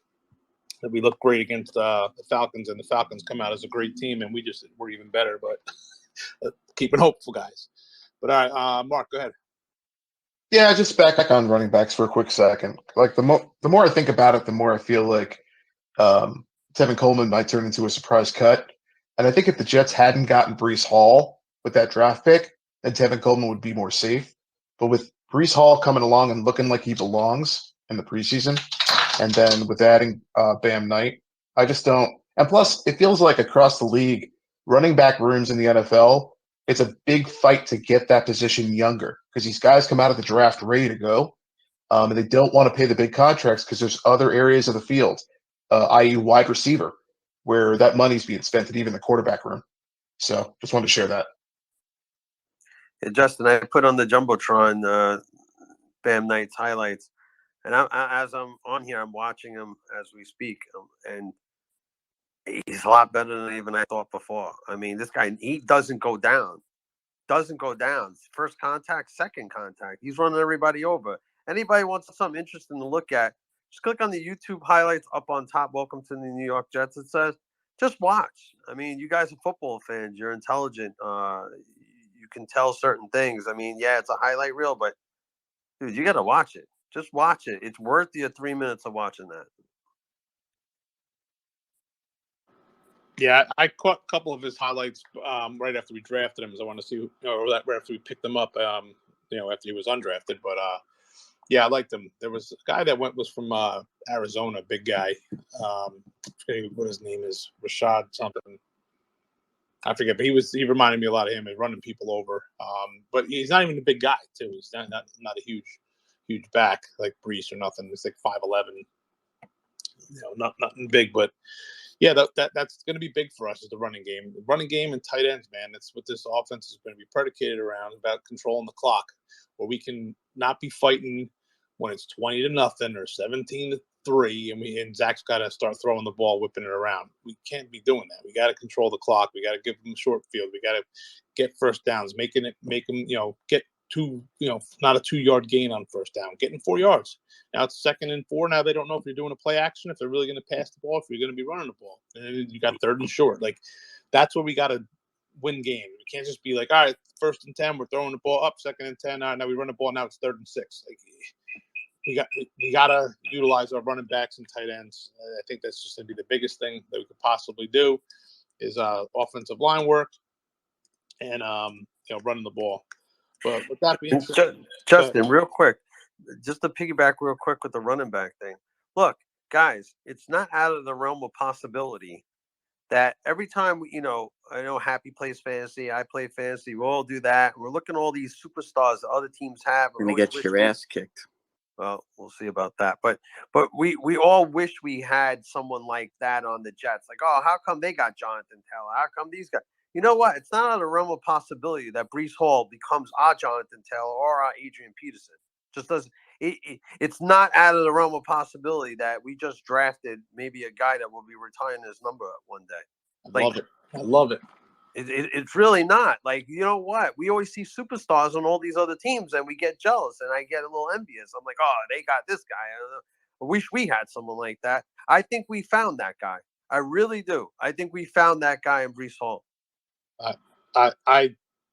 I love it. I mean, the guy did wear 28 in college, so let's hope that we get some old memories of our Hall of Famer, the number 6 all-time leading rusher when he retired to number 4. So hopefully we have that. We have that flash, that guy who can give us longevity and give us a new identity as our offense. But with that being said, guys, I'm going to give some parting ways for the day. I'm going to be at the game tonight. If you're going to be out there, shoot me a DM, a text, and we'll meet up. I'd love to meet up with you guys. And just so you know, I'm gonna give a shout out to the rest of the team. Got a bunch of shows coming up. PD's on tonight with Tanad.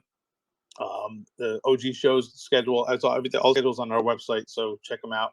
And then Wednesday, Happy's got a good show with the over across the pond. Happy, you want to talk about that real quick? Yeah, so got a couple things coming up. So Wednesday, 1 p.m. Eastern time, it's across the pond. So we're gonna have the UK fans, Jeff fans. I do got other fan bases showing up for that too across the pond. So to hear them chalk it up, give them the platform is going to be great. It's awesome that the NFL has expanded. Expanded over, into the UK, Scotland, Germany. So it's awesome. Yeah. And then, of course, next week we have our last round of ISOs, a super card. So stay tuned for that announcement. Yeah, Happy does a great job, guys. Very creative, and he gets the fans involved in other teams. And, now people from across the world are going to be listening to Happy Jet. So we appreciate it. And don't forget, guys. Just a real quick programming alert that the tonight's Monday night show tonight is not going to be on. It's canceled. That's right. He's over there riding some of the rides with his kids in Disney World. He's being a Disney DILF. He's a Disney DILF. Maybe we'll see how the schedule works out. Maybe I'll open up a show tonight for the folks. All right, cool. That'd be great. We'll be at the game, so you keep it live. I know Discord. Listen, guys, don't forget the Discord. There will be watch parties. They do one every Wednesday night. He shows some Curtis Martin stories, Joe Namath stories, the story of the 1968 Jets on Wednesday nights. And we do watch parties with the games too. So the Discord's great. Does a lot of premium giveaways. We just did a Zach Wilson helmet. We did a Sauce Gardner helmet, autograph. Michael Carter, and then we're going to be doing a Joe Klecko jersey in there. So check out the Discord and join it and invite your friends. It's premium stuff in there. It's a really, really good job that Pat Dunn is doing. So if you want to know more information about it, DM me and I'll hook you up with Pat. If I can't answer the question, hit anybody in the Jet Lounge. We'll get you to the right spot. Also on the website, we got some fire gear. We got some Sauce shirts. We got Joe Klecko, awesome design shirt, and the Ravens shirt for the with the whole can squeezing the Raven out of the Ravens for the game. The tickets for the tailgate are still open at $30 for adults, $10, $29.99 and $9.99 for children. And you're going to get you some good Italian food at Zach and Anthony again from the Bronx and Staten Island. And we're going to have the DJ. It's going to be awesome. Good time for that. It's going to be sponsored by, we're working with the Nelk Boys and Happy Dad. Get some good seltzers, some hard seltzers, and U Stadium. So we got some good sponsors. And don't forget, week 2, we're going to host an event with Mike Westhoff. That's in the Staten Island Bar on Highland Boulevard, the Lobo Loco. So I'm just giving you a bunch of the commercials here at the end. But it's been a great time. Zach, you guys say your part. Go ahead. Yeah, we added to the menu. So we have a bagel sponsor that they'll have some New Jersey bagels coming out laid out in the morning. And I spoke to Happy privately because I was trying to get some pork roll or what you guys call tail of ham, depending on what part of Jersey you're from, to have some egg and cheese and pork roll. If you guys never had that, to me, it's listen. I'm always critical in Jersey, but no, that's some good shit right there. So we're gonna. I found the place that I could buy a whole one there, cut it thick, cut it, and I already know how to make it. You got to put some indents in it with the spatula so it doesn't curl up, and we'll have some of that.